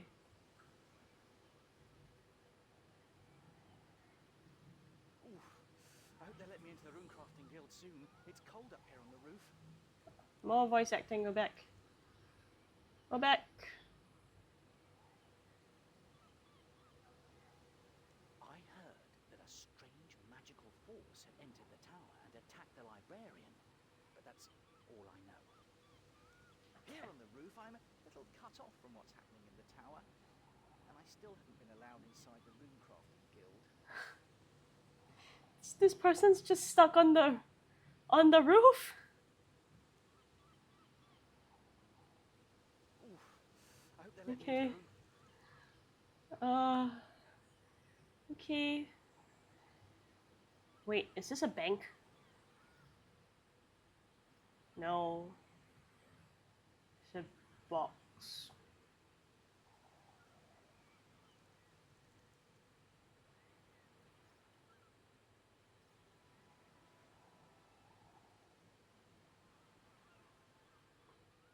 What the heck?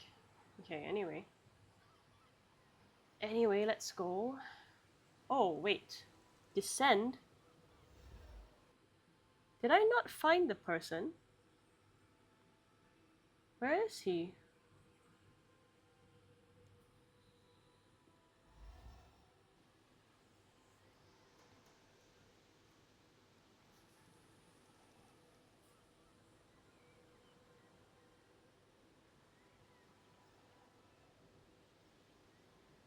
Third floor of the tower, which is here.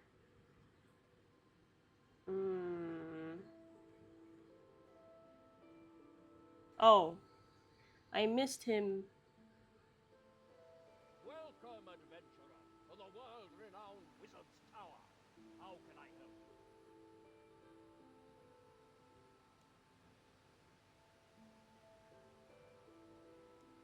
The tower is the finest institute of magical learning in Misthalin, Ascania, or Candalin.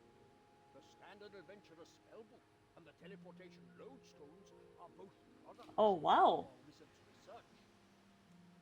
Most importantly, the tower guards the secret of the rune essence, which allowed human civilization to prevail over the monsters and barbarians and ushered in the fifth age of the world. Fifth age of the world. What's the first age of the world?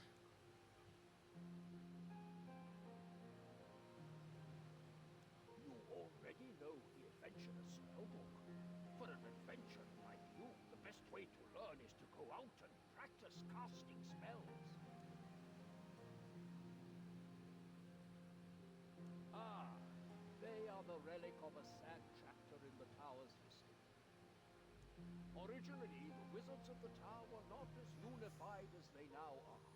Their orders devoted to different gods, notably Saradomin, god of goodness and order, I see. Zamorak, god of evil and chaos. That's what I thought, that people were praying to Zamorak. The orders worked together for 70 years, but eventually the Zamorakian wizards betrayed the others, burned the tower down. Archmage Perion rebuilt the tower and forbade Zamorakian wizards from joining. The rebuilt tower has been united and at peace for 100 years.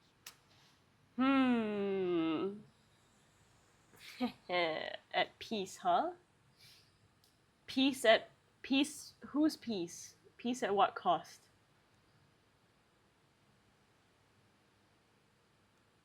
Yes, specifically the secret of the teleportation spell that lets us reach it.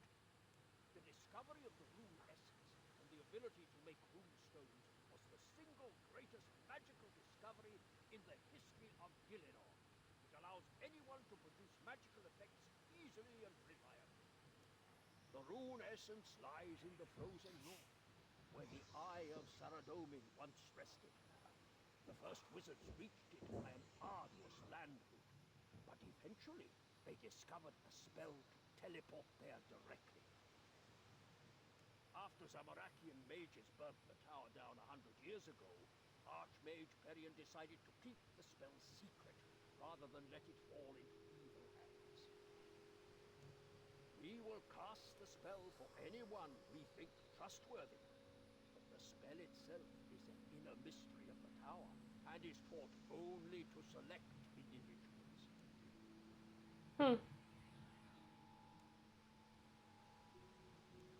Yes, I'm aware of that. Wizard Valina told me she was here. Uh-huh. And then?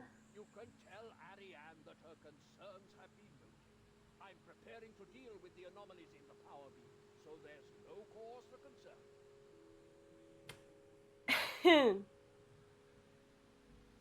I know people like this. Okay? They try to hide things. I can see that there is some evidence that she has premonitions, but unless she can give me more specific information, there's really nothing I can do. You know what she did, don't you? No. Wizard Ariane was our most promising student. She could have been Archmage someday. I overlooked her gallivanting off as an adventurer. Everyone's reckless in their youth. Uh-huh. But I can't allow a demon worshipper in the tower. The tower has had strict rules against Zamarakian wizards for the last 100 years, and I have to apply that even to her. Oh, he sounds sad.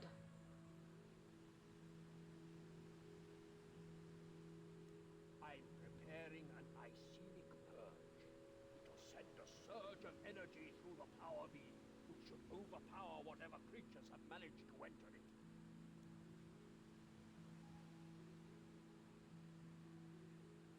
If I sit Know what she did? if I sit this other option, what happens? Wizard Ariane was our most Oh, it's the same. promising student. She could have. Okay. I can't allow a demon worshipper in the tower.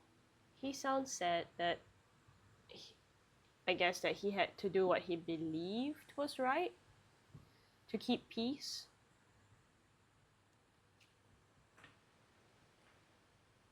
Okay.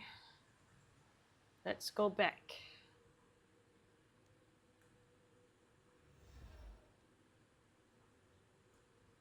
I chat with her. Be like, hi, I got information. I talked to all the wizards. Have you learnt anything from the wizards in the tower? Yes.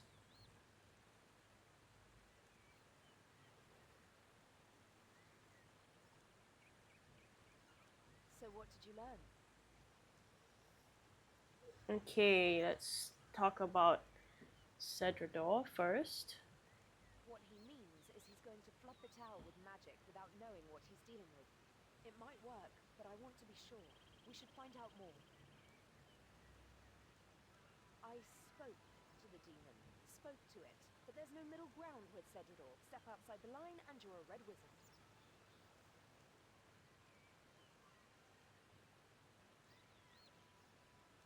He's the only tower wizard who was sympathetic. He convinced me to work on them, rather than suppress them. But that doesn't help us with the problem. We need to find out what these water seas are. 40 Cs.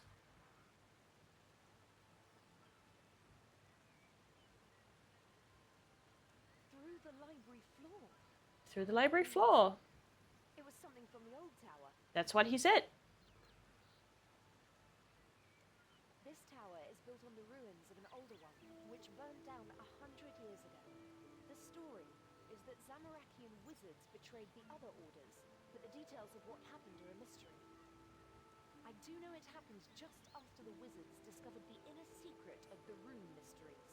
The rune essence teleport spell. Perhaps that discovery led to a conflict. Ooh. Okay. I was listening to the water sounds and the bird sounds for a moment. Oh, it's so good. I can't believe this game has a free-to-play portion. The surface part of the old tower was destroyed by the fire, and the new tower was built on the same place. But the underground levels of the old tower are still there. Okay. Good idea. It's not going to be easy though. Archmage Perian sealed the lower levels when he built the second tower. Okay. So There's a rumor that the door can be opened using the water surge spell, but many wizards have tried casting that spell on the door and failed. It's more Okay. likely that there's a key hidden Thank somewhere in you. the tower. I can find a Could key. you go back into the tower and find the key? That's why I was searching. Eleron will help us if we tell him what we're doing. You should start by talking to him. Okay, he is on the third floor, I think.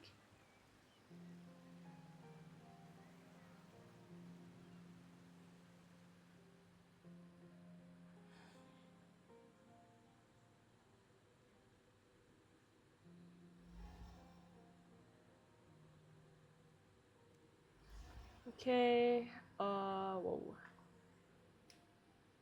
Right. Yep, there he is. What can I do for you on this glorious day, adventurer?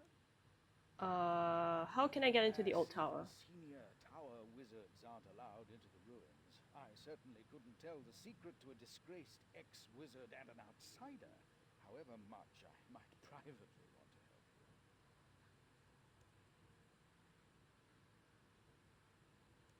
Ariane is a brilliant mage, but she has never mastered the subtleties of human interaction. The oath I swore to the tower prevents me from helping you.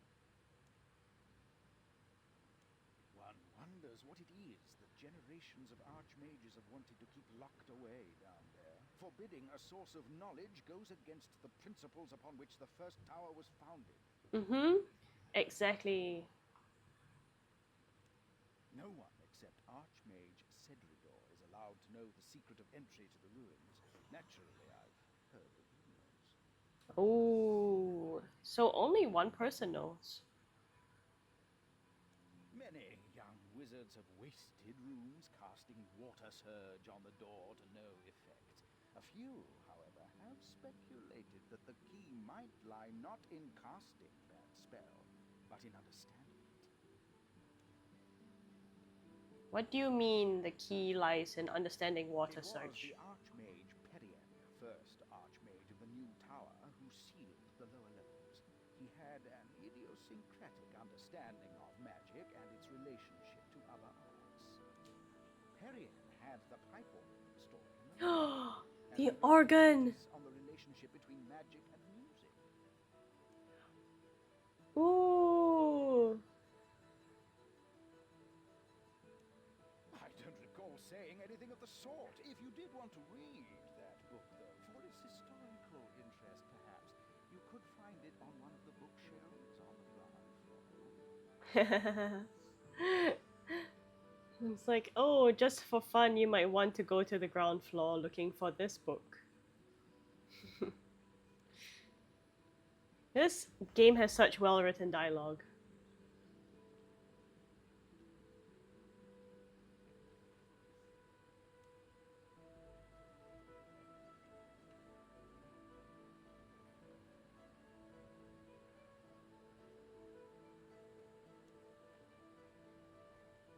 I think I might have accidentally searched this one already.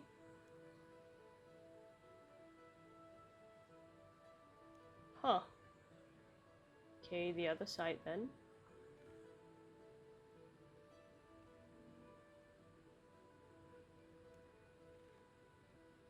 How unlucky.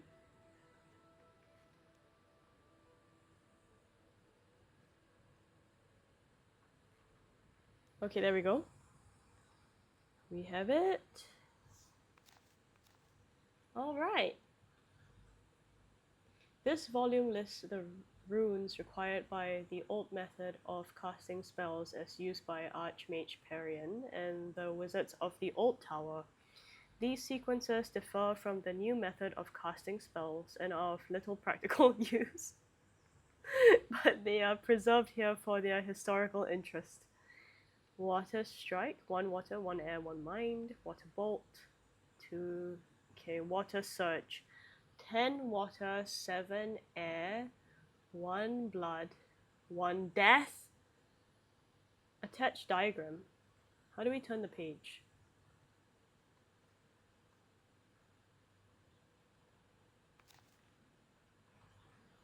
Attach diagram.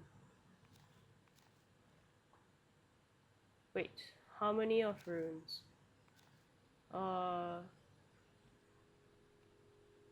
It is already well known that the harmonies of music are expressed in the motions of the heavenly bodies, but I believe that they can also be found in the relationships between the runes of magic.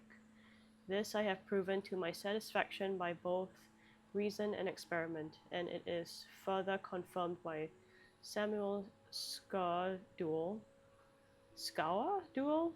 who writes in his third voyage that the elves of the Western lands can shape magical crystals by sounding harmonies on enchanted flutes. Just as there are 12 notes of the chromatic scale, there are 12 runes used in the magic of the tower: mind, air, water, earth, fire, body, cosmic, chaos, nature, law, death, and blood. Some have theorized the existence of other runes, but they do not figure in the harmony. We can therefore assign to each rune a pitch, beginning with mind A. I feel like I need to write this down. Mind A, then air A sharp. Obviously, this. So just now was 10. Okay. See attached diagram. For the apprentice learning the spellbook of the tower, this linking of magic and music provides an aid to memorization, since the runes used for each spell can be expressed as a melody. It is for this reason that I have commissioned the building of a pipe organ in the tower library. I submit, however, that the harmony of the runes is also a profitable contemplation for the experienced wizard, and that meditation on the music of magic can provide a key to the deeper levels of the rune mysteries. Aww. Okay. Where's the attached? How do I see the attached diagrams? Am I missing something? To view diagram. Okay, I see. View diagram. What in the world?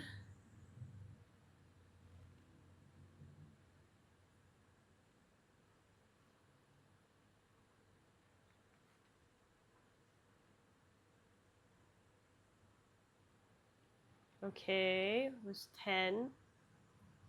5, 6, 7, 8, 9, 10.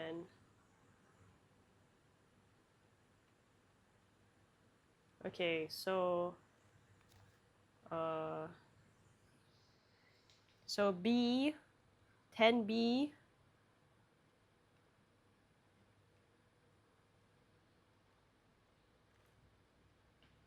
uh, 10A sharp. This is so fun. I think probably 1G, 1G sharp. Yep. 1G and 1G sharp. Alright, let's go to the organ, go boom, boom, boom. Yay, how fun!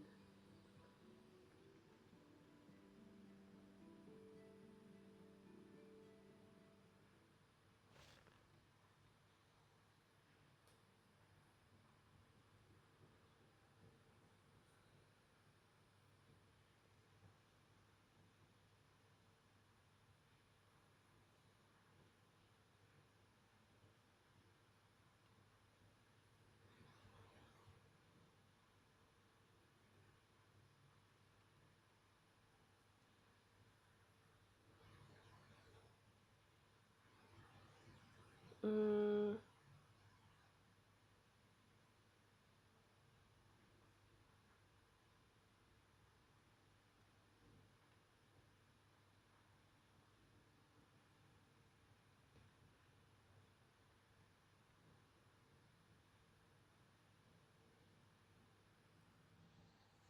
okay, let's play it, let's play it. Oh my god, this is so exciting.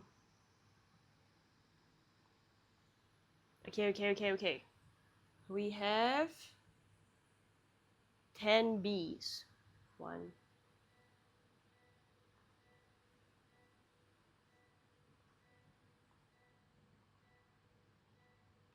Okay, A sharp.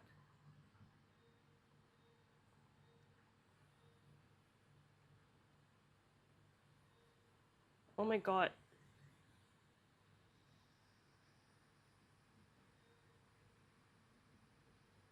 2, 3, 4, 5, 6, 7.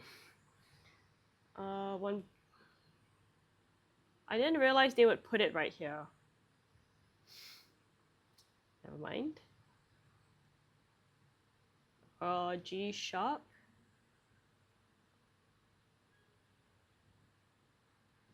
And then G. Key. There's like this is so many games in one game. There's a mystery game with like one of those solving mystery games. Click and solve things. Okay, I have the key. Now do I go talk to Ariane again because I don't know where to put this key?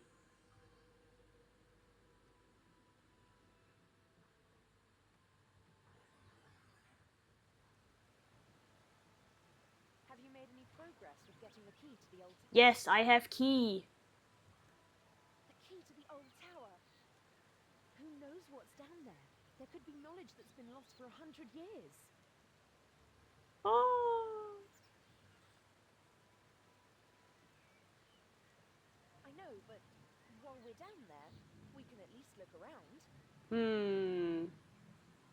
The entrance is on the east side of the island. Come on. East side of the island, let's go. What? East.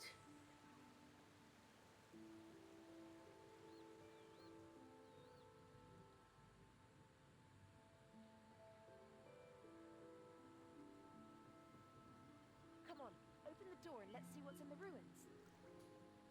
I feel like... Where's the door? What door?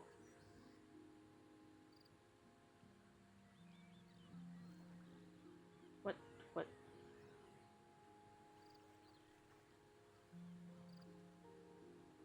Wait.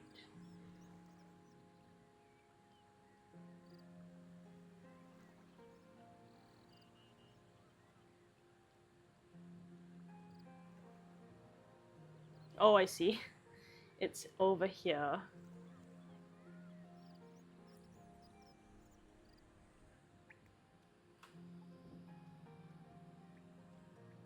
This is amazing. We may be the first people to come She down seems here in not... 100 years. She seems a little bit too excited. This must be the Chamber of Shrines. The senior wizards used it as a meeting, and wizards joining the tower would pledge allegiance my to one of back. the 4 orders here. I've read about it, but I never thought I'd see it. The greatest magical innovators of Gillinor once walked this room. I wish we could spend more time exploring the ruins. If I can, I'll stay down here after we've done what we came for.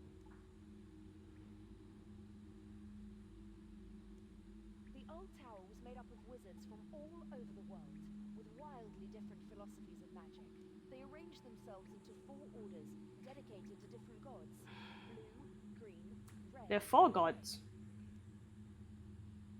Oh god, that's... wow.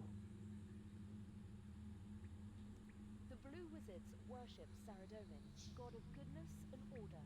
He's the most widely worshipped god in human lands. The blue wizards believed magic could be used to help people and focused on non-combat spells. They invented most of the enchantment spells in the standard spellbook we use today. Okay. After the first tower was destroyed, it was the surviving blue wizards who rebuilt it. The new tower is still a Saradominist institution, although these days a lot of wizards only pay lip service to the religion. Okay. The green wizards worshipped Guthix, god of nature and balance. Ooh. According to the Druids! Druids created the world and then entered a deep sleep. Oh. Before the rise of our current civilization, the other gods went to war with one another for control of the world. After millennia of fighting, Guthix awoke and banished them, so they could no longer intervene directly. A follower of Guthix who discovered the rune essence, and the green wizards were the old tower's experts on rune crafting. Cool. Their This statue depicts their founder transmuting a lump of rune essence into a stack of runes. Hmm. The Red Wizards worshipped Zamorak. Most people today see Zamorak as a god of evil, but for the Red Wizards, he was a god of chaos, personal strength, and creativity. Okay, I see. I guess people can see chaos, personal strength, and creativity as dangerous. Legend has it that Zamorak was once mortal, but he stole the staff of a god called Armadil and used it to ascend into godhood. Their statue holds a staff in memory of that. The Red Wizards focused on destructive spells, especially ones involving fire. They invented most of the battle spells that made their way into today's standard spellbook. Okay, but people just using destructive spells probably doesn't paint a very good picture. There are other gods besides Saradomin, Guthix, and Zamorak. The Grey Wizards were those who worshipped lesser-known gods, such as Armadil or the Menaphite pantheon, or were non-religious. The Grey Wizards didn't invent many spells, but they made some of the greatest contributions to pure magical theory. Their statue's sword symbolizes a sharp mind cutting into the heart of a matter. Okay, she sounds like she really, really loves magic. We need to get deeper into the ruins to the source of the power beam. It looks like that Rune Guardian is blocking the door.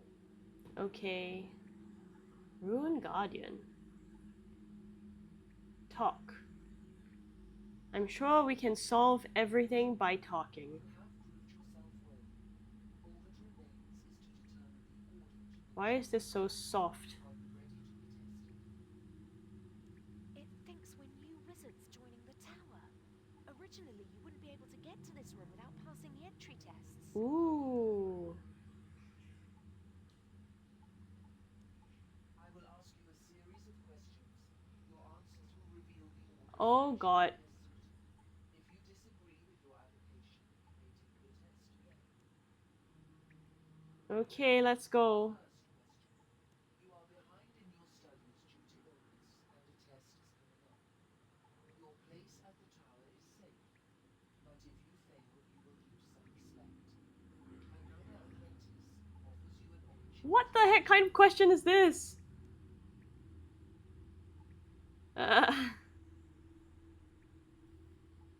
This is to sort me into whatever group of wizard, I guess.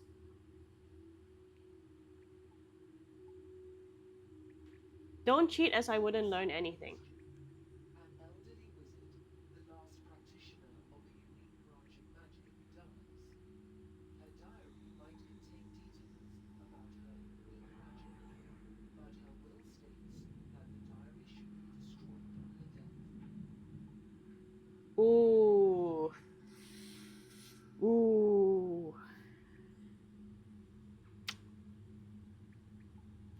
That's so much information just lost. Put the diary in the library. Oh man, that's such a violation of a person's will. I think I'll destroy it. I don't think I can do it. A rival wizard is spreading lies about you and has made you the laughing stock in a nearby village. Okay, They believe you are of no intelligence and poor moral sure. and throw vegetables at you. What the heck? What do? You can just believe it? Why are you throwing vegetables at me?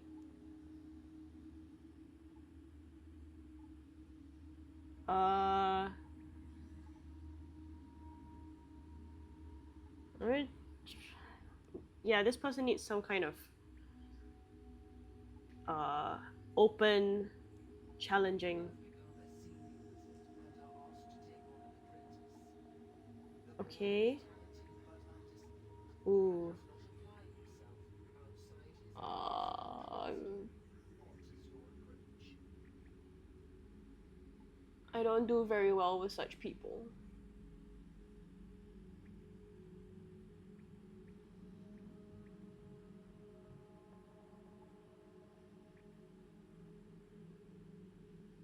I'll probably just work with his interests. The fifth question.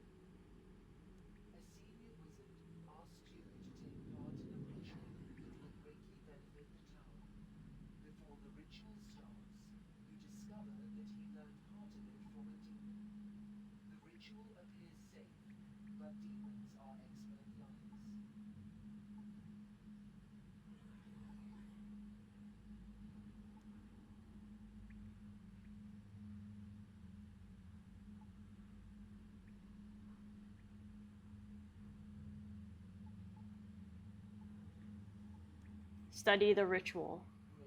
I'm a grey wizard. I'm not surprised. Of course I am.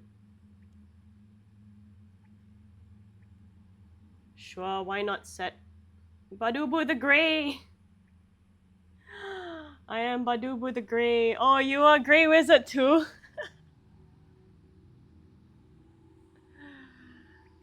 This, I think it just says it's people of balance.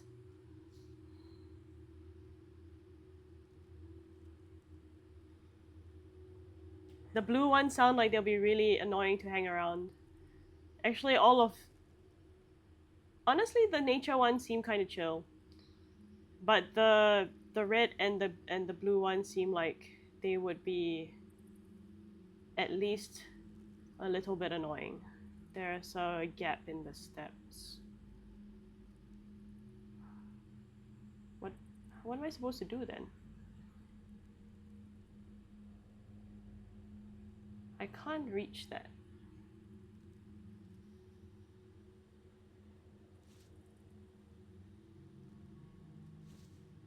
Okay, I'll just wear the hat. Why not? Climb behind statue. Hey, what are you doing? Try to get over. You're what? Yeah. That's a statue of Eratona the Green, who negotiated the treaty Trust. with local Trust, wizards lady, and let trust. the wizards transport runes from the essence mine. You can't just push her statue down. Trust. Well, no, but be careful, okay? Be careful, not for my life, but to not destroy the statue. You want to get across or not?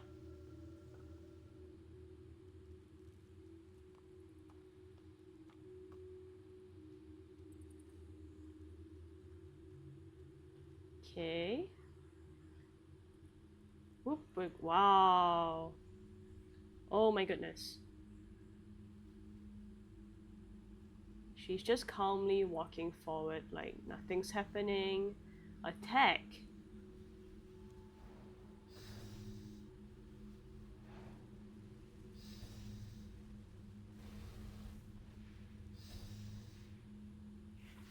Uh-oh. Come here. Come into the... Oh god. Can I please come to the center? Come to the center. Character. Please. Oh, what the heck.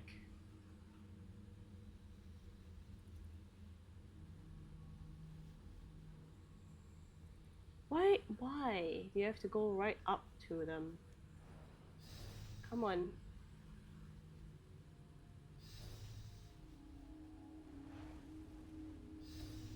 I should probably talk to Ariane.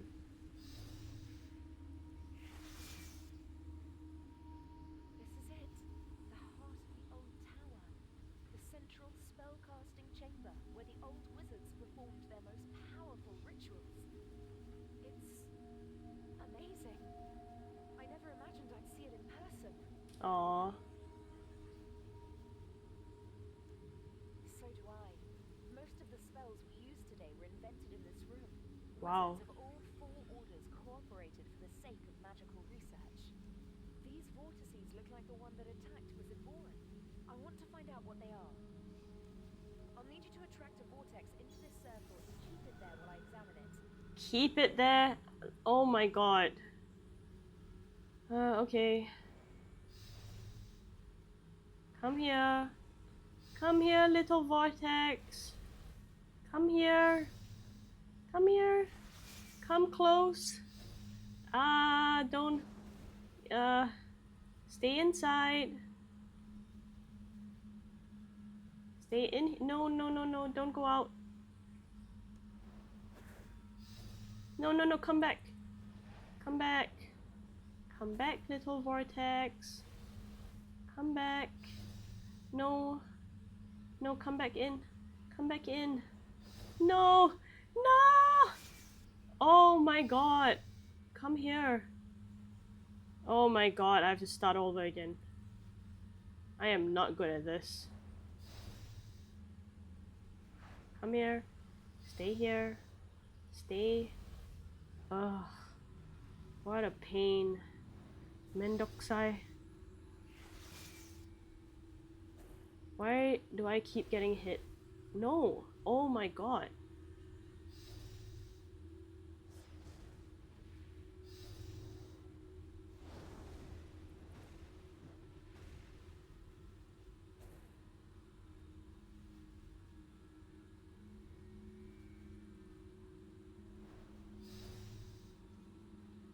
Is there a way to...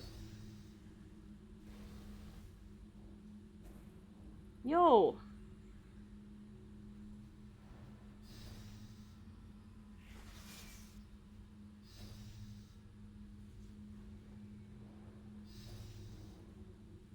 Wow, what is happening? Why have I moved all the way there? RuneScape movements, please. Follow me. It was doing so well. What happened?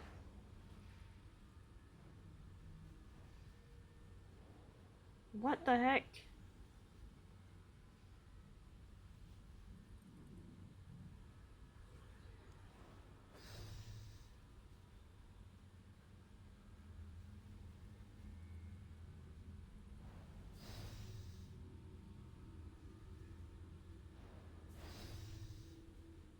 Why did I... Wow, why did I move backwards? Don't move backwards.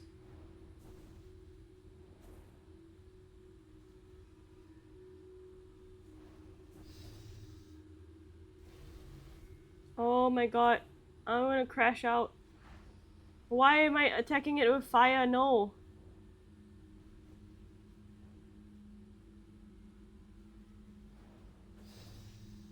Why did it move backwards? No, come back in here. Don't shoot fire. Stop shooting fire. Oh my god, we're almost done. We're almost done. We're almost done. Please, please, just stay in here. Please, please, come back. Come back. Please, please, please. Oh my god. Stop with the fire. Why are we lagging also? Stop with the fire, please, please, please. Oh my god, stop moving backwards, my character. Oh, come back in here, please, please, please, please, please. Why won't it come back in? What the hell? Go back in the... Oh my god! Okay, if this isn't going to work, I'm gonna stop the game for the day. I don't understand.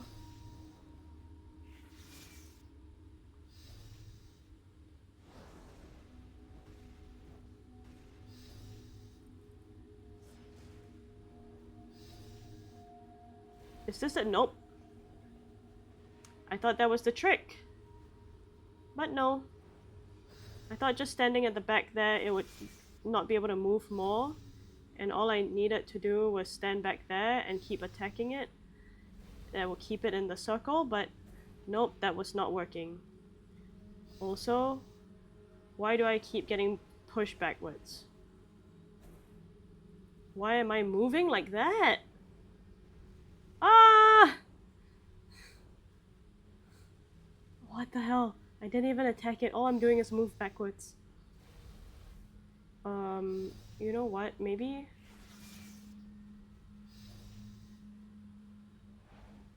Oh wow, it went back all the way down. Mikey, do you have like a strategy for this? This is crazy. Why do I keep getting pushed back? Oh my god, I'm so done. Probably equipment or something. I probably am not wearing appropriate equipment. Can I not use these at all?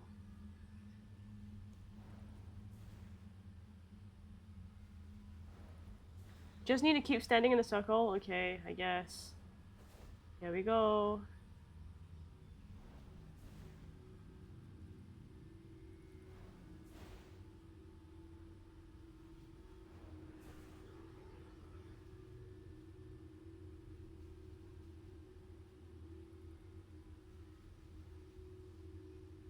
Okay, I think it's better that I just stopped using my magic, my magic.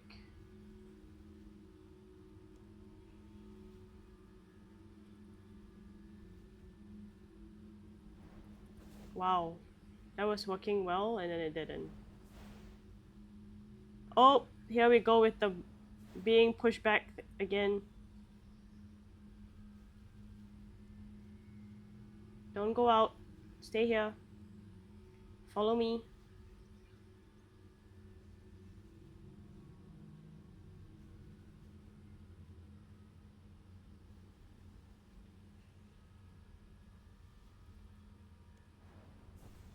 Oh my god, oh my god, oh my god, oh my god, we're so close. Please, please, please, please, please.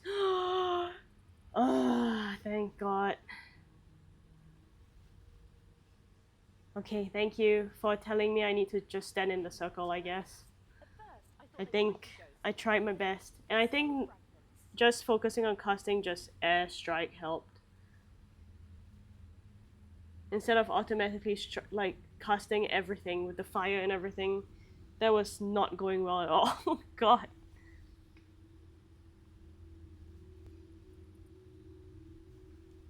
I've heard about putting part of yourself into your work, but the old wizards literally put part of their souls into the power beam.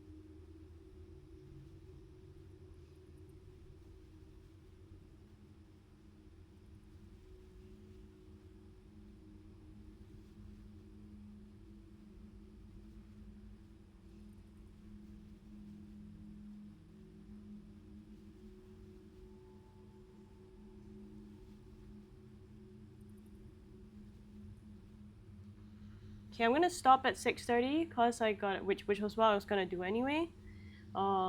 Yeah, before cause I gotta go have dinner.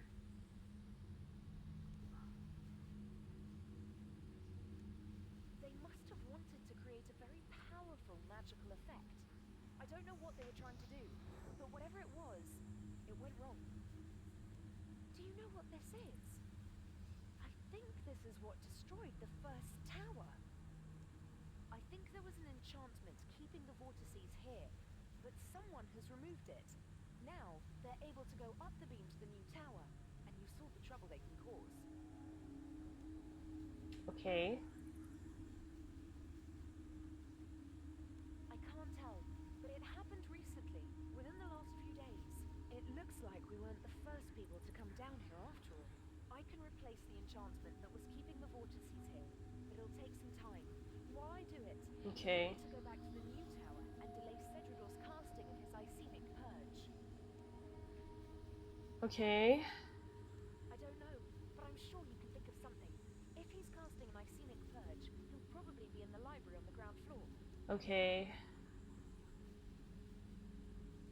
The Icenic Purge floods the tower with energy, but these vortices are attracted to magic. Oh, they're gonna Draw them flood into the upwards. tower and make it impossible to get rid of them. I can restore the enchantment that kept the vortices in the ruins, but I need to do it while they're still here. Okay. Okay. Okay. Oh, that was harder than fighting a person or fighting a monster. But I haven't bossed yet, so I shall not speak too soon. It's probably easier than bossing. Okay, now we go back. Whoa.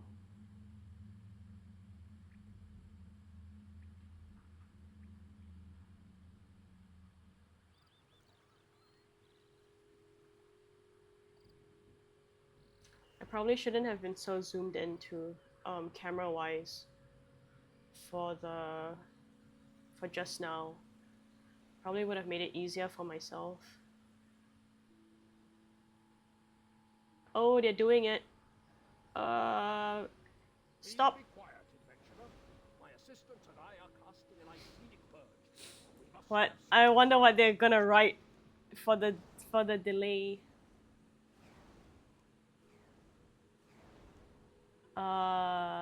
Please be quiet, adventurer. Okay, I clearly have to be polite. Please be quiet, adventurer. Okay. What?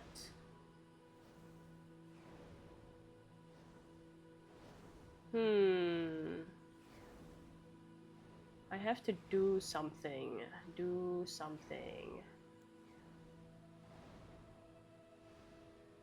Find a way to delay this person.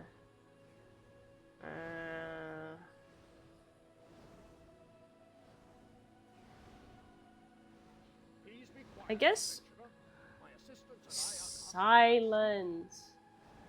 Haha, I know what.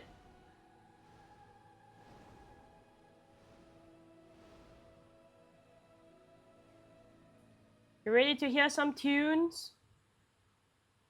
Please don't do that, adventurer. The Icenic Purge is in a critical stage, and it is essential that all participants be able to concentrate.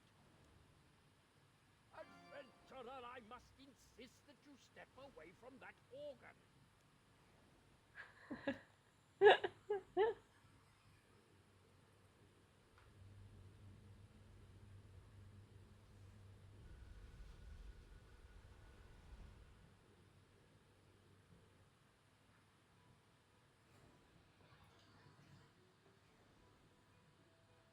Break my concentration once more, and you will feel the wrath of the Grand Archmage. Bring it on. Reborn Tower.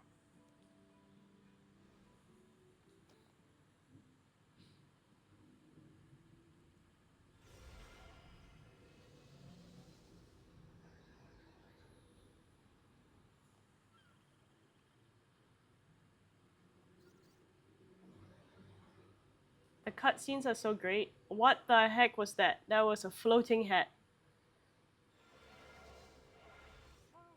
Ah! The purge is complete. Thank you, fellow wizards. Whatever these entities were, they could not have survived such a powerful... He thought he did something, but it wasn't him. Adventurer, I suggest you leave the library and find your friend Ariane. Tell her not to worry. We have dealt with the problem without any help. Sure. It was you. I guess now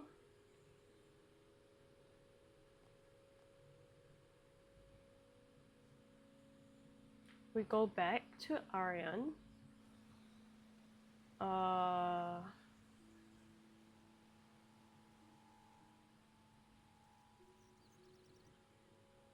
Oh, there she is. Okay, great. I didn't have to go all the way back down there. But I managed to restore the enchantment. The vortices are trapped in the ruins again. Yay! Thanks for your help, adventurer. I couldn't have done this without you. I thought she would have wanted to stay down there.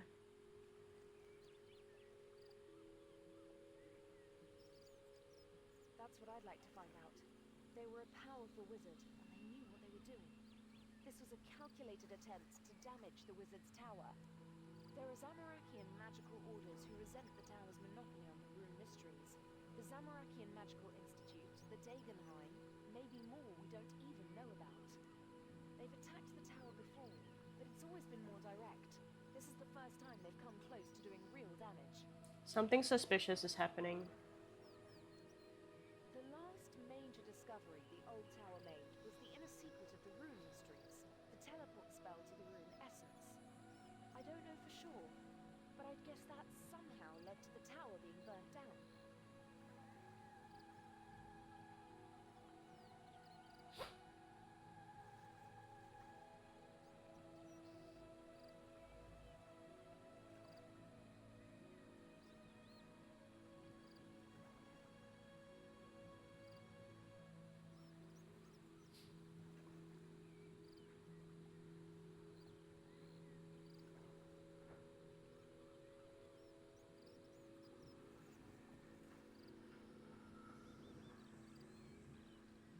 Maybe one of the orders wants to keep the rune mysteries to themselves. Okay. Thanks again for helping me get down there. Well, thanks again. I found some things in the ruins you might be interested in. Okay. They're yours if you want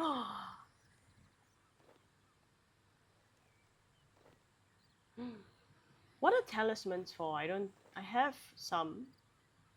A lamp. I'm going to head back down to the ruins. She is to going find back the down. vortices.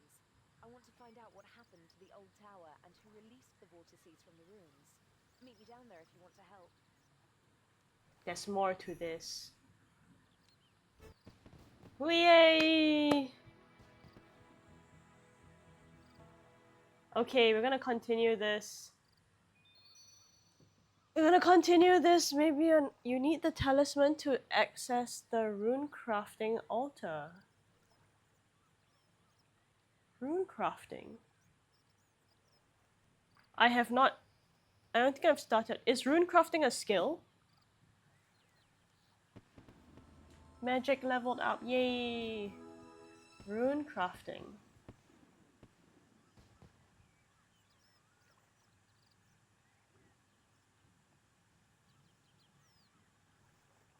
It's a skill.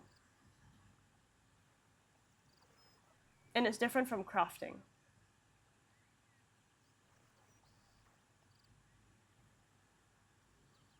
Under magic.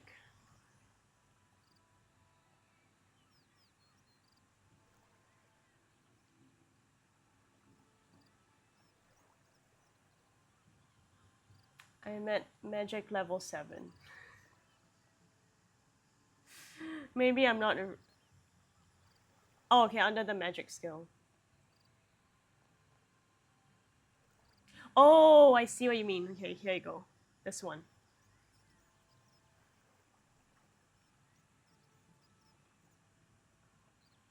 Oh.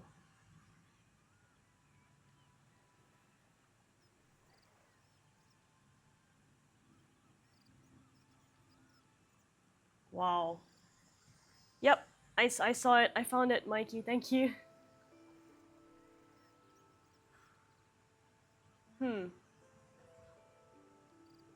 Okay, I have not made any runes.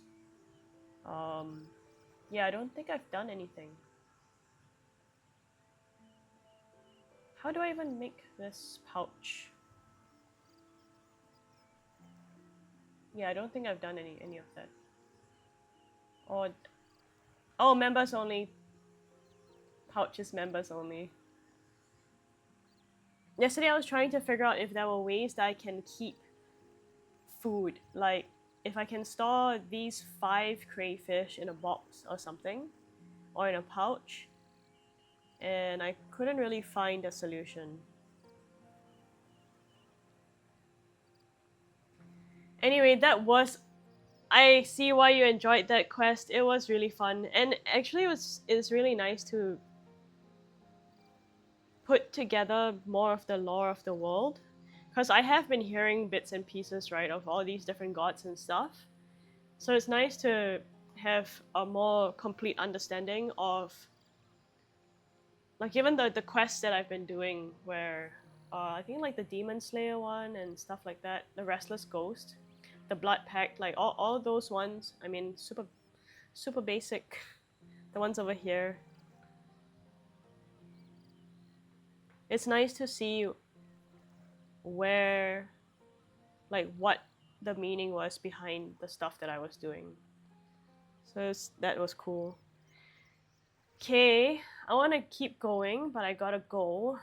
Because I am very curious to know what's going on in this wizard's tower. Now I feel invested in the story now. But I have to go. I have to go. I'm gonna close the game. Okay, I'll probably be back playing again Sunday. Sunday, I had it planned. Sunday, uh, earlier in the day. Might be a longer stream. Sunday. Oh man, now I really, really want to know what happened. But it's okay, I gotta go. Thanks, Mikey. Also, oh my god, thanks for helping me out with and sticking through the trying to get the gray, what is it called? The spirit. Trying to keep it in the circle. Oh my god, I was so bad at that. I need to be better at movement in this game, I think. I think because I don't use magic, I kept getting pushed back. I didn't know what was happening. Oh well, thanks for sticking through that and reminding me that all I need to do is just walk around the circle. Alright. Okay, I hope you have a good day too.